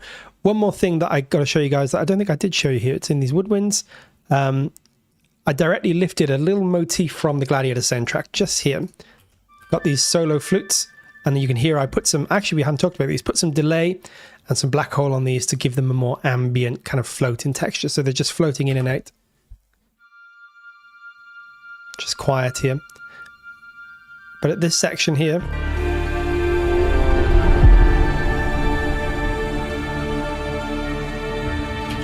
did you hear that? That's directly lifted from the Gladiator soundtrack. I think it's called Progeny. The beginning, the first track, is just got a little flute flourish that is exactly those notes. So I took that from Gladiator as well. Again, I don't think I talked about that. Just purchased Nucleus Light and Dolce Light, and they're great. How would you use these to make something like this? That's a really good question. You could do a lot of this with Nucleus and Nucleus Light and Dolce Light. Dolce Light's incredible. In fact, everything that I'm doing in Dolce on here, you could do with Dolce Light, I think. Can't remember if the harmonics are in Dolce Light. I think there might be, the harmonics and trills might be missing, but everything else is there, including the legato. So pretty much all the strings you could do with Dolce Light, and they would sound the same. I'm just using the mix mics like Dolce Light. So you could do all of that. And then, yeah, Nucleus, you could do all of this brass in Nucleus Light. You won't have the legatos, but to be honest, you don't need a lot of legato for this. What I'll do is post this track in our Discord as a MIDI file, and you can download the MIDI and try and recreate it with Dolce Light and Nucleus Light. You won't get everything 100%, but you'll get most things that you need. And the stuff that you can't get 100%, change it. Have a play around and see what you can do, with what you have. A lot of the time it's just working with the limitations, and that can often bring out the best results. So you could do most of this to a good degree with Nucleus, and Dolce, Nucleus Light and Dolce, and then some of the synth stuff is just free synths. Obviously, these photosynthesis you wouldn't have, but you could find ways of recreating that stuff. And I think there's some pads and things as well in Nucleus. So yeah, it'd actually be a really good exercise just to give it a go. Cool. So we've sort of gone through that section there. Let's just see if there's anything else to talk about. I don't think there really is. We have these little just downbeats on the grand casas. These just these big boom, these kind of boom sounds, you know. So they're just working with the snares, just these big downbeats. And again, we're building up in velocity. Each one's getting a little bit harder. So we're getting more intense.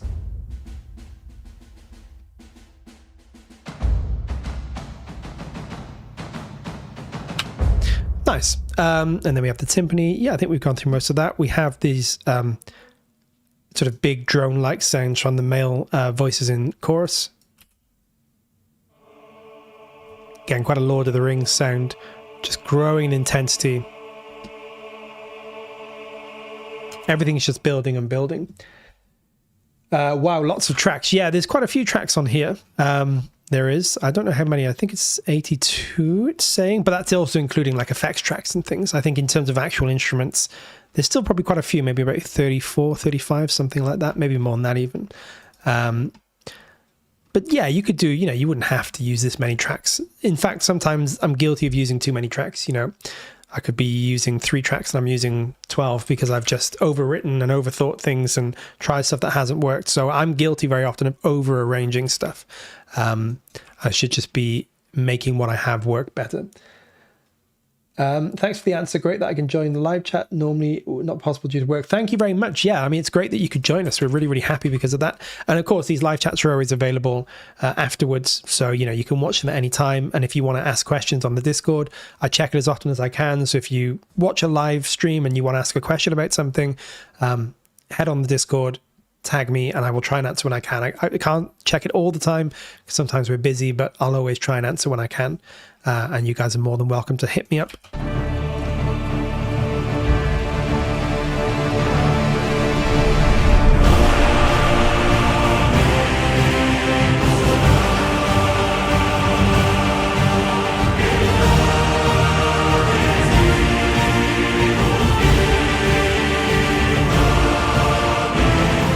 Cool, let's just go up to that point and we'll have a look at how we've built this kind of sound together.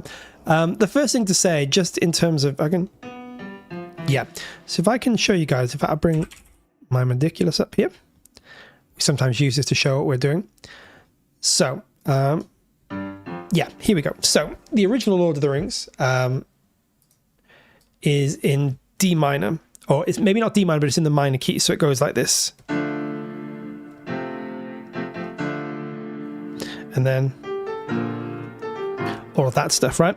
To try and make this more Hans Zimmer sounding and to just make this more interesting, I changed this into what's called the relevant major. So each minor has a relevant major and each major has a relevant minor. And you can always find the relevant major by going down third, basically. Yeah, so but ignore what I'm saying. It's not the relevant major. But it's related. So we have, instead of the D minor, we have this B flat. So I've changed the chords to be more Hans Zimmer, like basically the originals. Or more like, I suppose. So it's D minor to F and back to D minor.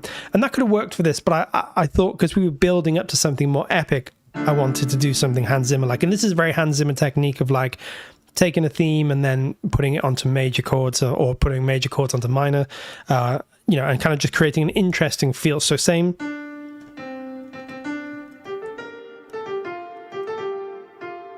But we're changing the chords. And then we're going to G minor. Then the rest is the same. No, sorry, it's not the same. Then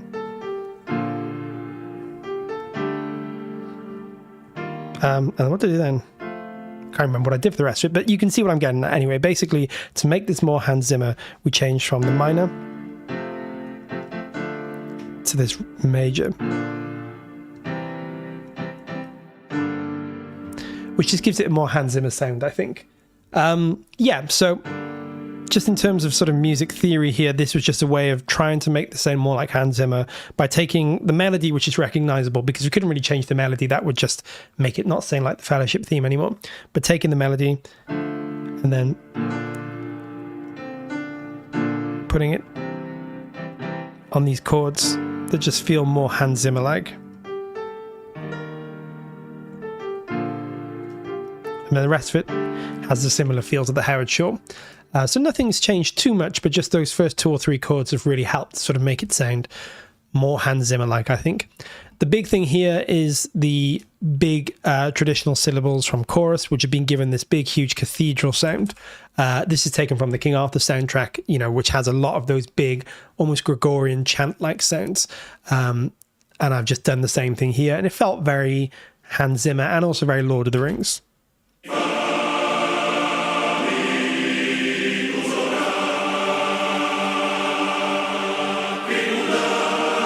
And it's just this big wall of sound, and everything's really just supporting that. So the brass is just doing the same thing. It's mostly these Talos 12 horns that sound huge.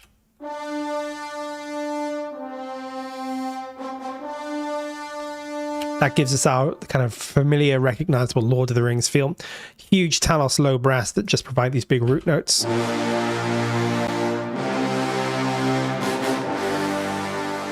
Probably a little bit loud in the mix then. Then just to fill things out gently, the Jaeger trombones, which I love, but they're more in the background because this is very much about the bass notes and the melody. Everything else is just there to be a little bit more sort of supportive.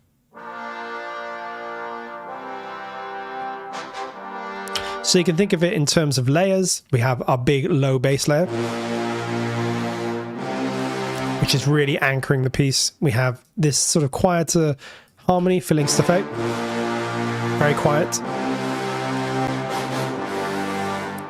And then we have our horns, which are in, I've actually layered them up in the Jaeger horns and the Talos horns. And then very quietly, the trumpet, just to give us a bit more bite. And then we change that up as we go through to give it more interest. So altogether, it's just this big brass wall of sound. You can see arrangement-wise, there's not many gaps. There's a little bit here, you know, but as you go further up, there's not many gaps. We have an octave split here, which is pretty common. But in this middle section, it's a big wall of sound. I actually probably could have done a bit better arranging here. I was just sort of writing this stuff in fast, but really thought about trying to create a big homogeneous wall of sound. So when it plays together, it really feels like there's no gaps. That's quite a Hans Zimmer thing for these big epic sequences. It's something that a composer, for example, like John Williams would do much less of. His music's a lot more... just more varied in terms of, it's pretty rare you have a big homogeneous wall of sound. Occasionally you do, but there's nearly always some interesting flourish or decoration. Hans Zimmer, less so. You can certainly get a bit of that, but generally speaking, it's a lot more wall of sound, huge, big, impactful sections with the drums maybe providing some of the rhythm and interest that are not usually there. So that's what we're doing here. Very homophonic sound here, very homogeneous.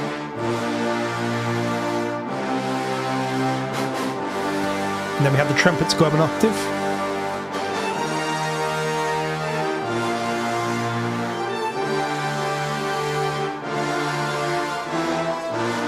So those trumpets rising up an octave just help to give us a bit more life, but they're pretty quiet in the mix. You don't want them to sort of leap out, you know, again, one of the sort of hallmarks of Zimmer.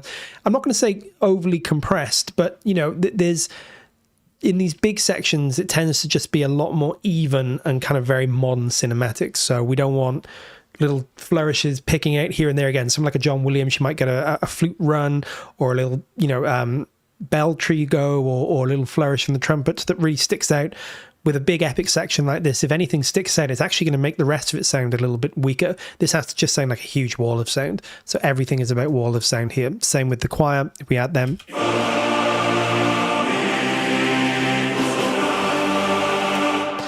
No need for woodwinds here. Again, someone like a John Williams, just using him as an example to play off, or maybe a Thomas Newman, because we did the Composer Showdown with him, would probably make much more of use of woodwinds here.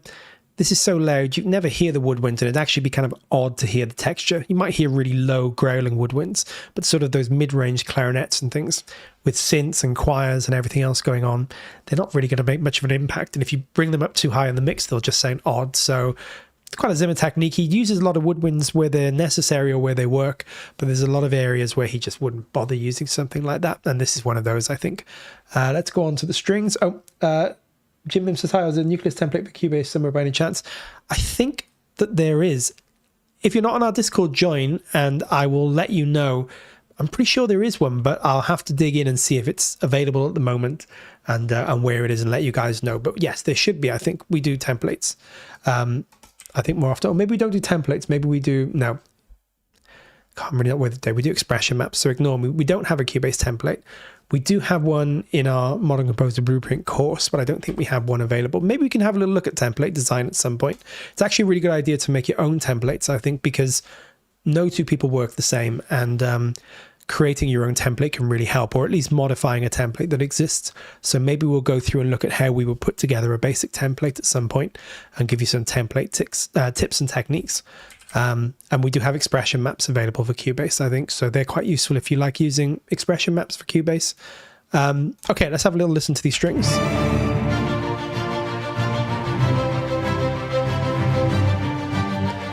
So pretty classic Hans Zimmer strings. We have ostinato going on. So to give us this rhythmic propulsion, we have these strings. Now, they sound odd on their own, and to be honest, they probably over-mixed a bit. I probably went a bit crazy with these, but I took a lot of the mids and things out because it's such a busy mix that it just muddies up the sound. I probably got a little bit too aggressive here. As I said, I haven't fully mixed this really, but in the mix, they work.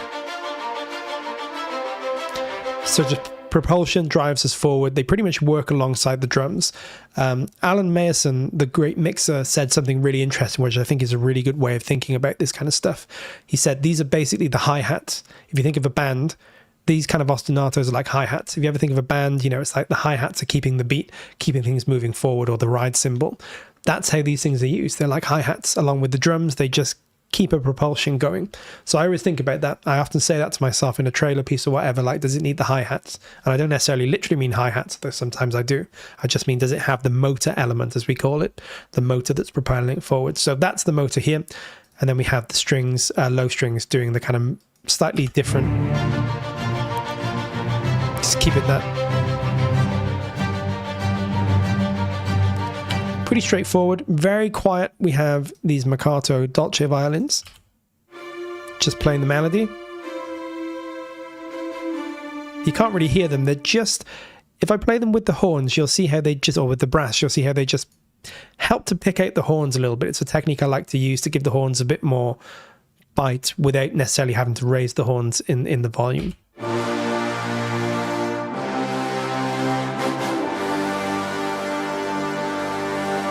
It's really subtle, but you see how they're sort of almost bringing the horns out. You can't really hear the violins, but without them, the horns lose something.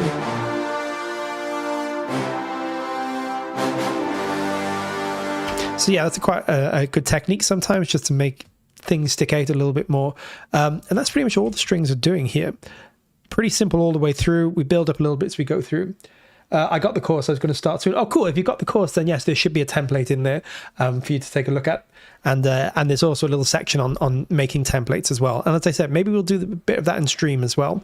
But great, you got the course. I hope you enjoy it. I hope you find it useful. And as always, on our Discord or inside the course, any questions you have, just let me know and I'll try and get around. Sometimes, you know, it takes a bit of time, but I do read everything and I do try and get around when I can to answering stuff.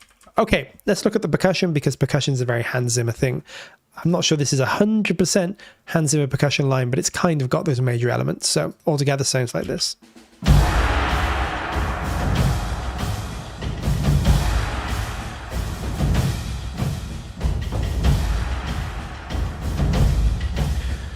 Cool. So think of percussion like a layer cake. You know, with percussion, generally speaking, it's not always 100%, but very often the way you want things to do is you want several layers, and they're kind of going from lowest to highest. And then you also sometimes want different depth perspectives too. So you might want some big boomy drums, and you might also want some closer kind of thwackier drums, as we say. So think of it like a 3D thing. You're having to build all this up. And I'll show you how I built this up. And I'm not saying that this is by any means the best programmed or built up drum thing, but you'll get where I was coming from. Low down, we need something keeping the beat. So I have these bass drums. I've actually doubled them into 2 and just turned this one down in volume a bit. But they're essentially doing the same thing, and they're just keeping this low end beat.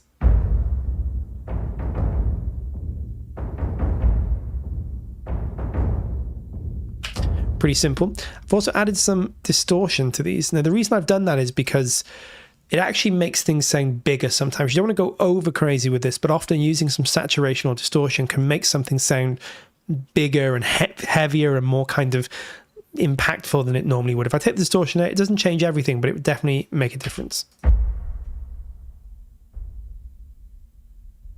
Much quieter for a start, but also too clean for this. This is a really kind of big, impactful section. So it almost adds like a kind of tape saturation like sound, or like a slight, you know, just the sound of more aggression, basically.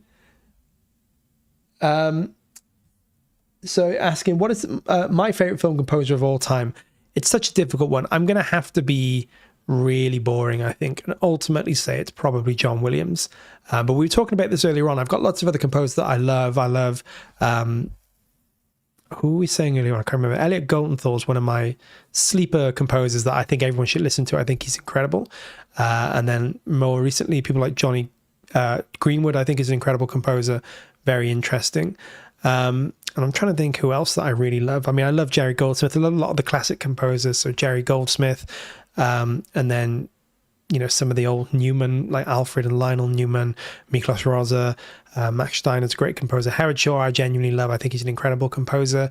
I think James Horner has done some incredible stuff as well. But for me, my childhood growing up was all about Star Wars, all about Indiana Jones, all about Spielberg. And, you know, John Williams is the musical embodiment of that. So yeah, I grew up listening to Indiana Jones and Star Wars and Home Alone and stuff like that. And whenever I hear John Williams, I just get a good feeling inside my gut. And I just think he's an incredible composer too. I mean, there's no doubt that he's a genius. So he's definitely up there for me, even though I feel a bit lazy saying John Williams. Hey, Ollie's with us. He's been busy working on a very special announcement. So there we go. This thing, why we weren't here last week. Ollie's busy working on it. I know he's been a very, very busy guy today and the last few weeks. In fact, all the team have. Shouldn't just say Ollie. Everyone's been really busy. Jonathan, our kind of head developer and product manager, I guess, and Jan as well, and Tom, and everybody's been busy. Freddie, the whole team, putting something very cool together, I think. So, okay, let's have a little look at these drums then. It's pretty simple, but we're just thinking layers. We've got these low drums. Let's go back to these, just providing the big low downbeats with a bit of that distortion to make it sound, you know, like it's really kind of leaping out, if you like. Then we have these snares that on their own sound a bit weird, but they're sort of providing a transient hit, a little bit more of an attack. A little bit drier than the bass drums. I combine these with the Jaeger taikos. And they're just providing a little bit of that mid-range. So we've got essentially the big bass drums doing the low end. The snares are sort of not really the top, but the sort of high mid-end, if you like. And then the taiko is much more of that mid-range. Sound a bit weird by themselves, but again, as we layer.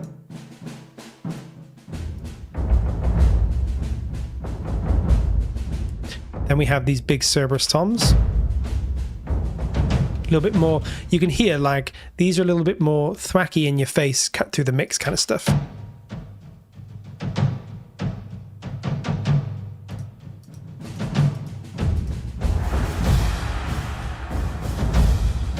Then I'm using this Oni instrument, and again, it's like a frame drum. You could use sort of any frame drum if you have one.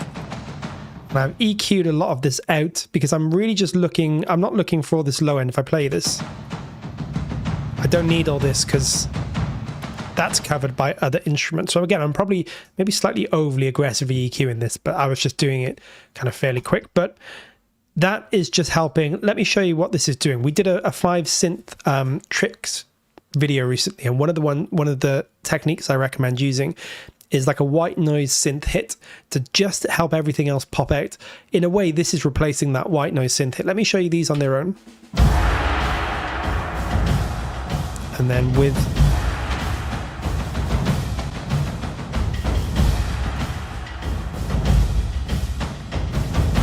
Do you see how it's just helping? It almost like you can't really hear it on its own, but it lifts everything out towards you.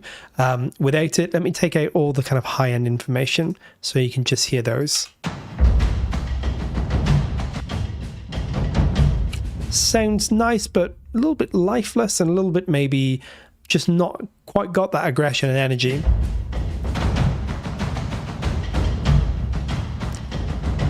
Makes everything else sound so much more aggressive because it has that nice sort of top end. But actually, on its own, it sounds a bit weak. It's not exactly gonna, you know, create much aggression, but with everything else, adds so much. This is often one of those things where a well-chosen layer, even quite quiet in the mix, can completely transform everything else. And this is just that I originally wrote this and I was missing something. And I found it in this. Gave me all that big sort of sound and aggression that I was looking for. And then we also have the tam-tam, which is kind of gong, and the piatti. Another very common Zimmer technique, particularly in this time period, the early to mid 2000s. Lots of piattis. Piattis are crash cymbals. You ever seen those two where you crash them together? Usually just used in traditional orchestral music for the big downbeat. You know, when you have a big thing going on, like the opening of Star Wars or, you know, some massive crashing downbeat, you'd use them quite sparingly at those points. Hans Zimmer turned that on his head. They're all over the place in a lot of Zimmer scores. You know, lots of cymbals, metals as we call them. So ride cymbals, you know, suspended cymbals, all that kind of stuff.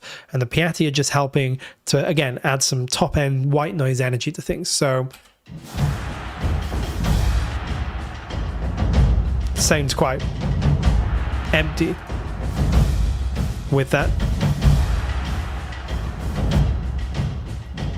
Another example of how a relatively small, limited frequency range instrument makes everything else sound bigger.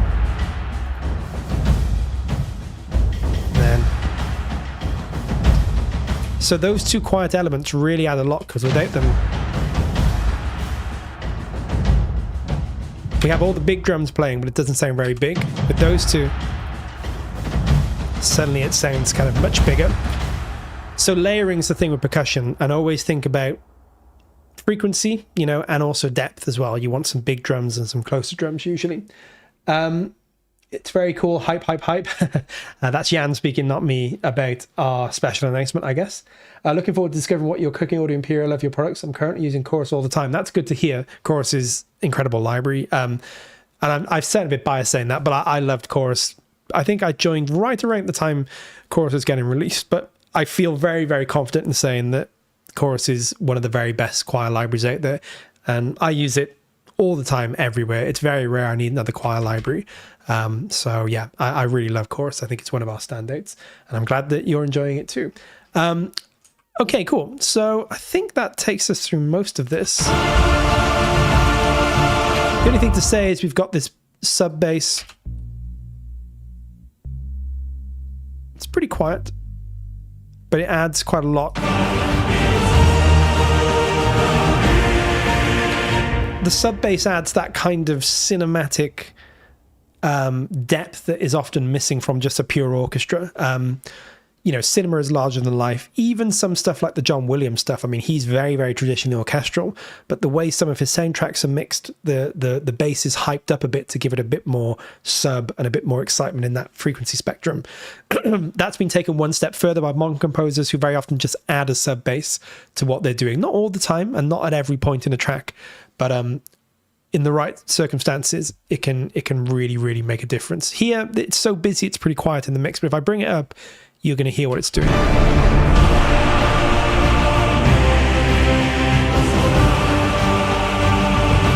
actually, I could probably have made it a bit louder in the final mix, but maybe we'll fix that if we come to release these.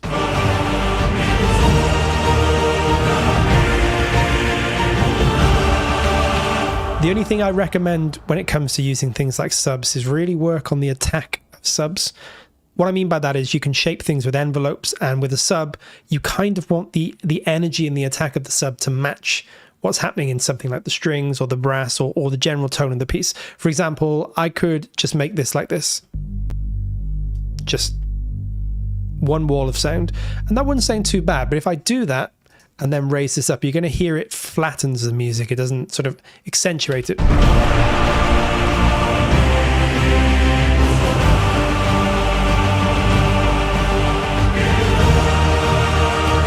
It just sort of loses some of the dynamics of things. Now, you don't want to go completely the opposite way and make it too different, but if I use decay, which I'm using here, and then bring this down, listen to this, it's more of a pluck now. It still has a sustain, but it's got more of an initial attack. Boom, boom. That shapes things, and I could be more aggressive with this, but let's just do a little bit of shaping here. We don't want to lose too much energy in the sub, but we do want a bit of shape to the sub so it doesn't just kind of just groan underneath the rest of things.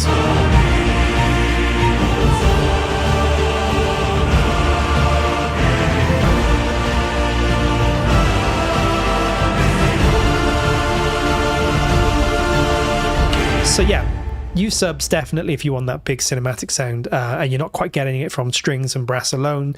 Very often subs are part of a particularly big epic sequence like this, but then think about shaping them a bit so that they're not just there, you know, it's a big sustain element just kind of hovering and taking up all the headroom in the mix. They're sort of shaped and they work with things. A lot of the time you'll have to spend a lot of time shaping subs, sometimes using more than one to really get each section working.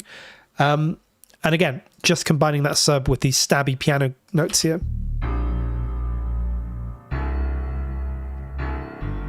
They add a lot without really realizing.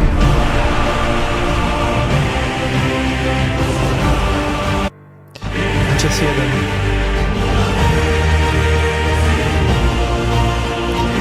Just helps to sort of create a bit more of a stab on those downbeats, but without getting too brassy or something like that. Same notes as double bass and the sine wave. Yeah, pretty much exactly the same. I would have almost certainly... Actually, in this case, not quite, and I'll explain why. The whole thing about the sub, at least in this case, is to create more of a solid foundation for things to sit on. So the string basses are actually creating a rhythm here, which is following our percussion. Then we have the sustain in the talos low brass. So we're getting sort of the best of both worlds. We're getting some low sustain and we're also getting some movement. And then the sub bass is really just following the low brass here.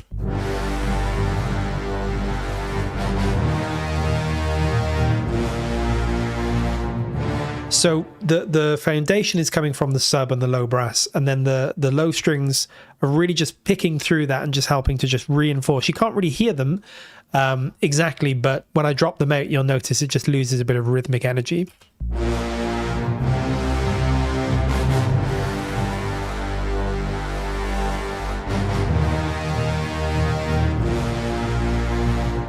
And again, I could probably mix this a bit better and take a little bit of bass out of these string basses so that we had a little bit more headroom for the stuff. But if we release this, I'll get around to doing all that. Regarding sub, make sure there's room for it in the mix. 30 to 90 range can muddy up super quick and sub won't punch through. That's really true. And this goes back to the side chaining thing, that if I had really had the time, I probably would have side chained this sub. And maybe we'll do it now. Maybe we'll do something like that. In fact, I got a really cool little tool for doing that at the moment. My latest one has been this new release, Compactor, which is ring mod side chaining, which is very, very accurate side chaining. All long, boring reason why that is. But I can, for example, let's take these Grand Cassas, side chain to this. I think I should be able to do this. So I'm choosing this as the audio source that my sub is listening to.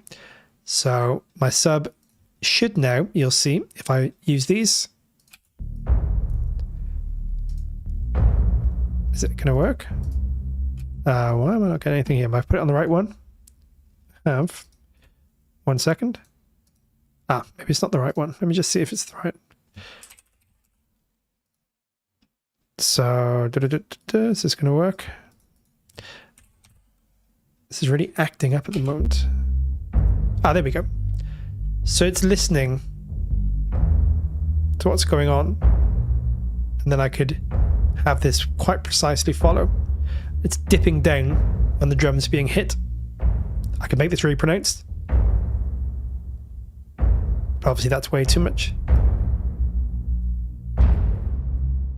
And I can change hold and release times. I won't fiddle too much of that. But basically what this is doing, exactly like David said, 'cause this is really important.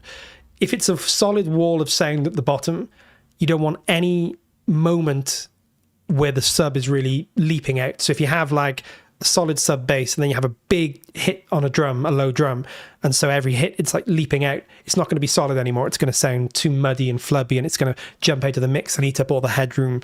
So very often you'll precisely shape the low end to make sure if there's anything happening, other elements are ducking out of the way. This is a classic EDM technique. If you like EDM, sidechaining the sub and the kick and all that is a very common thing. It's a way of just making sure it's almost like it's just a constant volume at the bottom. And if anything happens differently, something else ducks out of the way to make sure that it just fits snugly with the rest of everything else that's going on. That way you keep a really solid foundation. And it's a huge part of modern music, huge part of a kind of Hans Zimmer-like sound too, but also a lot of other artists use this kind of technique in modern times. Again, not such a thing in John Williams music and stuff like that, where the bass is a lot more nuance, should we say, and there's a lot of extra things going on, and you know, you can have more space in the mix. Something like this, you pretty much just want a low end all the time, apart from those key moments where you want to sort of make the arrangement sparser. But you'll do a lot of side chaining and things if you really want to get these mixes where you want them to be, particularly if you work in trailer music and stuff like that. And David knows this kind of stuff. He's the man for this kind of thing, and it's really good advice. Really learn how to mix that low end to make sure that nothing's fighting, there's no phasing, there's no jumping out of bass drums and bass notes and stuff. And using side chaining is a great way to always make sure that if you got a kick, the bass knocks down, and then as the kick leaves, the bass comes back up again, and everything sounds even. I tried to mix better with headphones and such. Then when I export from Cubase to play on speaker, the mix is wonky, soft sounds loud, and vice versa. I tried to, it's a really common thing. I have this problem too. Mixing is definitely not my strong point. I've gotten better over the years, but it's the part that I struggle with too. Mixing in headphones always has its limitations, really. You can do it, and you can sometimes get plugins these days that make it a bit easier and can compensate, but really a treated room and hearing things on multiple speakers is the way to go. So when I get this room set up, because we were talking about that, I'm probably going to have my main speakers, I'm going to have some cheaper speakers, because actually listening to things on cheaper speakers is a really good idea, because when you're in your room and you've got really nice speakers and you're listening to everything, all the bass and everything, it can sound great. But then if you put it onto cheap speakers and suddenly you can't hear anything, you may realize that there's a problem. This is a very common thing where people use loads of sub bass, 40, 50, 60 hertz, and the room is shaking. They think this is great. This is the most incredible thing ever. And then they put it on their phone or their car speakers and they're like, where's my bass gone? I can't hear my bass. Because the bass is not just about that 30 to 90, although that's a hugely important part for cinematic music. It's also about that 90 to 150, 200 mark, where you almost need the bass to be in that range as much as well, because smaller speakers don't have the full frequency spectrum. So if you're listening to something on cheaper headphones or on, cheap speakers, you're not going to be hearing 30 to 90, 30 to 100 hertz, but you will be hearing 120, 150. So you need the bass to be there as much as it needs to be in the lower ranges as well. Bass management, bass arrangement, and mixing, that kind of stuff is definitely an art form, and you can definitely do it on headphones. I know some people that have mixed on cheap speakers and headphones, and they're just really talented, or they really know their setup, and they can make it sound good. I can do an okay job, but mixing is definitely where I'm like, if I can give it to somebody else, I'll give it to somebody else, because I think I can write okay, but the mixing is not my natural thing. But I'm hoping when I treat my room, it'll get better. And I do recommend, if you can do anything to try and use speakers occasionally and mix with speakers and try and get your room. You don't have to spend thousands and thousands, but just make your room a little bit more acoustically even. It will help with your mixes. And you can also get some plugins that can help if you have to mix on headphones, make a more realistic representation of what those mixes may sound like on different speakers, but it's not 100% perfect. If possible, do you know Austin Wintry? I don't know him personally, but I certainly know who you're talking about. Great composer, and he's done some incredible stuff. I haven't heard a lot of his more recent stuff, but Austin's a very, very, very talented composer, and some of his stuff has been very beautiful. When will the very special announcement take place? I can't say when. It'll all just happen when it's ready, but you'll be. I think you'll enjoy it when it's ready to announce. I wish I could say more, but we have to just wait until we're at the position where we can talk about it. But it's definitely worth holding on for, because I think you guys will like it, and I'll be interested to see what you make of it when it comes out. If possible, you should also do tempo mapping and spotting for a scoring session. Yes, we should do that. We do have our course. We cover that in our course, Modern Composer Blueprint, but maybe we'll do a little bit of that in a stream as well.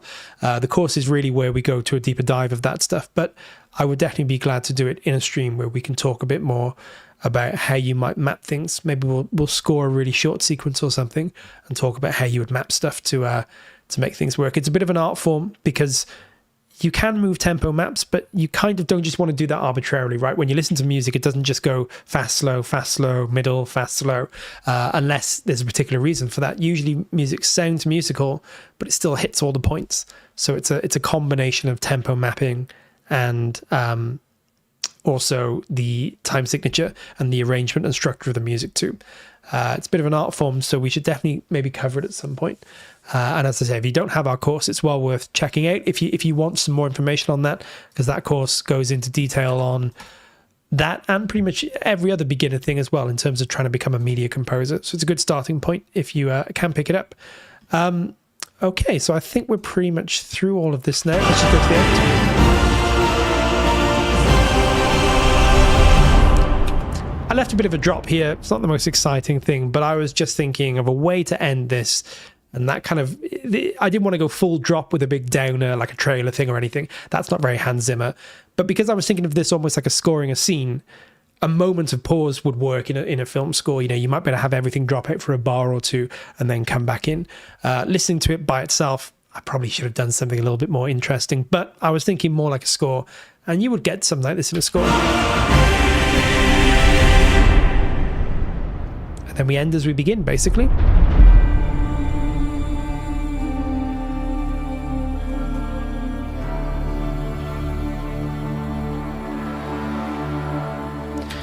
We're back to our vocals, we're back to our ethereal pads. There's only one thing here worth talking about that's different, just to give this a bit more finality at the end. Number one, we go from minor to major.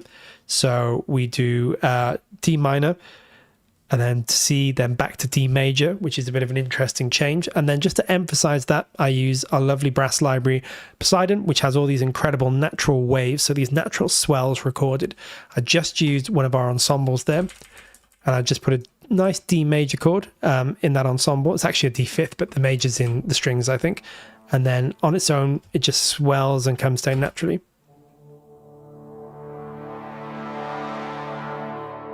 And it's naturally recorded that way, so it's not, there's no weird glitches or weird, like, you know, changes through dynamic layers. That's a real recording of a brass ensemble actually playing those notes, which is why it sounds so nice.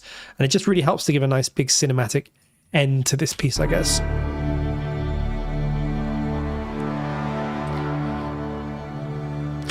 Yes, it's a really important thing with bass. It's what they call sometimes like a psychoacoustic thing, where feeling bass is important, hearing bass is important too, and in some ways the biggest effect comes from a combination of those two things.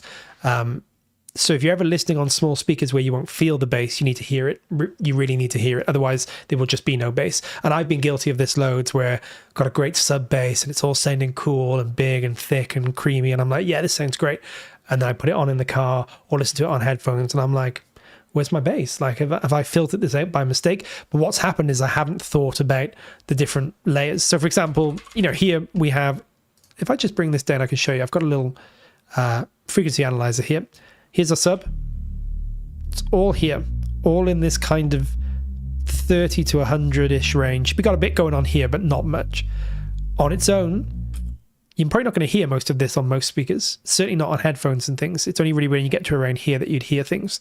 So we have a bass guitar in here, quiet. It's actually not as quiet as it should be. That's just filling out some of this. It's not really involved in the mix. In fact, I think I've muted it at some stage, but that's there. Then we have our low strings here, and these are across 2 octaves. One of the reasons why you often double basses and cello is for exactly this reason. Even though bass is not a sub instrument, the reason that you layer cellos and basses in octaves is because it reinforces the bass. You get the lower bass, and then you get the same thing going on, but an octave higher, which just creates a thickness, which is what we're doing here. So we have our cello here and our basses here.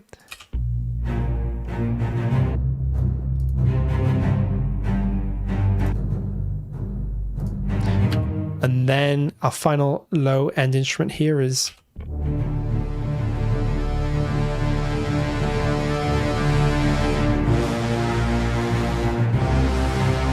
So do you see how we've sort of filled out? We went from... Let's take all this out. We went from this to this. Now, obviously, this up here is not bass at all, but this is the weird psychoacoustic thing. Sometimes hearing the bass is about what's happening in the upper frequencies and how that is complementing what's happening in the lower frequencies too. It's a bit of an art form, but generally speaking, with a big, thick, epic cinematic thing like this, you want a frequency spectrum that's sort of even and has representation right the way across it, and that's really important in this area here. That's it. Oh. So this is where you'll feel a lot of bass, or hear a lot of bass, I should say. Everyone often, well, I say everyone, but some people think it's all here, which it definitely is, but you might not be able to hear that if you're listening on a small phone or not such great headphones, but you'll definitely hear this.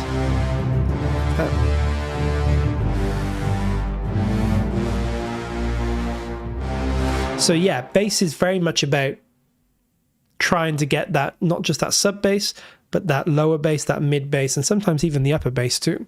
If you ever hear a bass guitar, it's represented almost all the way across the frequency spectrum to some degree. Certainly a lot more in the bass, but it's not just about bass. Yeah, it's a really interesting thing, bass. It requires a lot of work to get it to sound good, and I struggle with this sometimes. But yeah, definitely don't just use sub bass, because you'll often use sub bass and then mids and highs, and this whole area and around the 100 to 300 hertz range, you'll almost see it. It'll just dip. It won't have the clarity and presence that it should do. And you might need to think about how you manage the bass. Maybe you bring a mid bass in, maybe you raise the volume of strings or brass to sort of complement the sub, but building that wall of sound and then side chaining stuff together if you need to, so that big hits just duck everything else down so that we get a nice even floor is a really good way to go. When it comes to mixing, is it better to convert MIDI to audio stems? It really depends on your workflow, what you prefer, and also what you're doing. For example, if you're working on something like trailers and you have very tight turnaround times and you need to do a lot of editing, or film scores even that you need to do that, you might not want to convert everything to audio, because you know, if you convert everything to audio and then you send it off and someone says, yeah, sounds great, but I need this bar to change and I need you to change that and add this and take that out. You've got to go all the way back to the MIDI, get everything sounding good, export everything again, and then mix everything. My rule of thumb would be, if I know a track is finished, let's say I was writing trailer music for an album or a film cue that I knew was signed off and done and it was locked and it was absolutely not going to change, I would probably try and export everything, because it is easier to work with audio. You know, you can cut and fade and move and sort of process things easier. And, you know, mix engineers will generally work with audio. You'll send them stems and they'll work with those stems or with the individual instruments. But if you are working very fast or you're working in a very fluid way and you need quick access to changes, I would try and mix in the box like I'm doing here. And then usually if you're working on something, a film project or a trailer, if it gets used, if you land a trailer, it'll go off to be mixed by a professional with the rest of the soundtrack and the rest of the effects, and you know, they'll make it all sound great and huge as long as your mix sounds acceptable. You know, obviously make it sound as good as you can. You don't want to sound something that sounds muddy and lifeless, but you know, if the mix is 80-90% of the way there and then you send it off and then it gets mixed, they'll do all the rest of it to bring it to that level. But yeah, if you're mixing for your own projects or you're mixing on stuff that needs to be changed often, I would maybe stay in the box like this. But if you're really happy with how something's turned out, or you're just working for your own music and you want the maximum freedom and the maximum kind of workflow, you know, efficiency, maybe export everything to audio, and then you can really focus on layering everything up the way you need it to. So that'd be my thing. I work mostly in the box because I tend, if I'm lucky enough to work on a project that's professional, someone far, far better than me is going to mix the final thing. And I'll just get my mixes to a level where they're good enough that you can hear everything and it all sounds pretty good. But, you know, someone's going to take it and really make it sound as good as they can. But I tend to work mostly this way because I'm working on faster deadlines usually, or you know, trusting someone far better than me to do the finished job.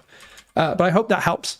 No problem at all. Yeah, I'm glad I could help. And I think it's a lot just down to workflow and what you're doing as a musician. If you're making your own music for yourself and you like working in audio, definitely export everything to audio. If you're a film or a trailer composer and you're working with lots of other people and you need to make changes and edits quickly, I'd maybe keep everything in MIDI, and you can do everything that you want in MIDI. It's just sometimes a little bit more confusing or faffy. You can see I'm doing a lot of volume riding on things, and it's all just about, I don't know what this is going on. Well, this is muted, but I'm doing a lot of things that would be easier if this was audio. If we ever make these available, maybe I'll export everything to audio. Maybe we'll do a mix or something, although I probably wouldn't trust me for doing the mixing. But, maybe we'll see what it's like to work through audio of a mix versus doing it as MIDI. But the process is fairly similar. But, yeah, it's a bit easier to see and think of everything when it's all waveforms. And eventually it'd be kind of cool if one day you could do almost all real-time waveform overlays over MIDI, so you can actually see how the MIDI works as audio. But we're not there yet in any DAW that I know of. Okay, I think we've kind of covered everything. I don't think there's anything else to really talk about. We'll probably wrap up in the next 5 minutes. We've actually gone on longer than I thought we would, which is good. If there's any last-minute thing you guys would like to see, let me know. If not, we'll wrap up in a minute or two. But I think we did a fairly comprehensive thing of this, and I'll try and make this available as MIDI in our Discord, so you guys can play around with it if you want. Some of it will be missing, like the booms and subs and things, but you'll be able to recreate them if you have the libraries or other libraries that do similar things. I've just made some of this audio, but you'll have all the MIDI there that will tell you what I've done, what I've exported, and what I've actually layered up. And yeah, you guys can dig in and probably change it around to your liking and do something really cool with it. I'd love to see how you guys take this and transform things. So I'll try and make that available in the next few days. And I think our most recent couple of projects I've uploaded to our MIDI channel recently, our MIDI files channel on Discord. Thank you for the nice stream. Thank you very much. I'm really glad you could join us. Thank you for everyone. I've seen there's quite a few people being with us for most of the stream, which has been great. As I say, we'll be back more regular again now. We just had the week off to do our very special thing that Ollie's been busy working on, and everyone else. And when the time is right, we'll be able to talk about that. And I'm sure, we'll probably talk about it on stream too. But until then, sit tight. It's going to be worth waiting for. Okay, cool. I'm going to head back to just chatting, spend a couple more minutes with you guys, and then we will wrap up for the day. Cool. So there we go. If Hans Zimmer did Lord of the Rings, I'm not sure he'd actually do it this way, but it was kind of fun. We're really loving these Composer Showdowns. We're really, really, really happy with, the way that people have responded to them. I think people are getting, the right spirit of it. We're just having fun and thinking just in an alternate multiverse, multiverse of madness. What would other composers, what might they have done with these iconic film soundtracks? And I'm not sure this is what Hans Zimmer would have done, but I think that we've certainly got it sounding more like Hans Zimmer than it does Howard Shore. While still using the Fellowship theme. So it was really good fun. I'm really excited to see what we do next. And it's always good going head to head with Tom. But I'm actually really enjoying seeing what Tom comes up with, because his stuff has all been absolutely awesome so far. So yeah, I'm excited to see who we get next, which composer we do, and how we fare with it, basically. Is there anything else to tell you guys before we wrap up? I think we've done most of the housekeeping. As we said, stream should be as normal from now. Do check out the Composer Showdowns if you haven't. If you're not subscribed to the YouTube channel, please do. It really helps us, and it'll keep you alerted to when we're releasing new videos and content and stuff. If you're not on our Discord, do sign up, because it's growing all the time. It's a really, really cool community, and I'm trying to be as active as I can on it. And there's plenty of other people there to answer questions. There's some really, really talented composers in there. So if you've got any questions, put them in. We got composing channels. We'll make a mixing channel. I don't think we have one, but we should make a mixing channel. We got music theory. We got all kinds of different channels. Put a question in there. Add some stuff. If you've got a video or something that you want people to check out and give comments on, we've got a self promo thing and a feedback channel as well. It's just a great space to go in and just ask questions. It's very welcoming. Everyone there is great. We're going to keep it friendly, keep it supportive. It's not about judging or criticizing. It's totally a place where musicians get to do shop, right? It's like the gym, you get to go there and work out with other people that know what you're going through, and will give you honest but fair and encouraging feedback about stuff, and basically just help you become better composers. They're helping me become better composer, because there's been some incredible stuff posted, and I know there's a lot of people on there that will answer any question that I have, and I always have questions, so I'm going to be posting some questions too. So yeah, I encourage you, sign up to the YouTube or subscribe, and also sign up to the Discord as well. It's free. Link will be in the description, and come join us. Yeah, hang out, show us your music, and yeah, we have fun in there. So do come join us. Okay, cool. I'm gonna head off. Clocks have gone back in the UK, so it's now pitch black outside. Very strange. I'm used to it still being able to see, but I can't now. So I'm gonna go have some dinner, and probably get back to working on some stuff for this very special announcement that Ollie's talking about, which I have no idea what it could be, but it's going to be cool. I think you guys will like it. So thank you so much for joining me, guys. Until next week, happy composing. Have a great time wherever you are, whatever you're doing. And I look forward to joining you guys at 4 p.m. next Tuesday. Until then, take care.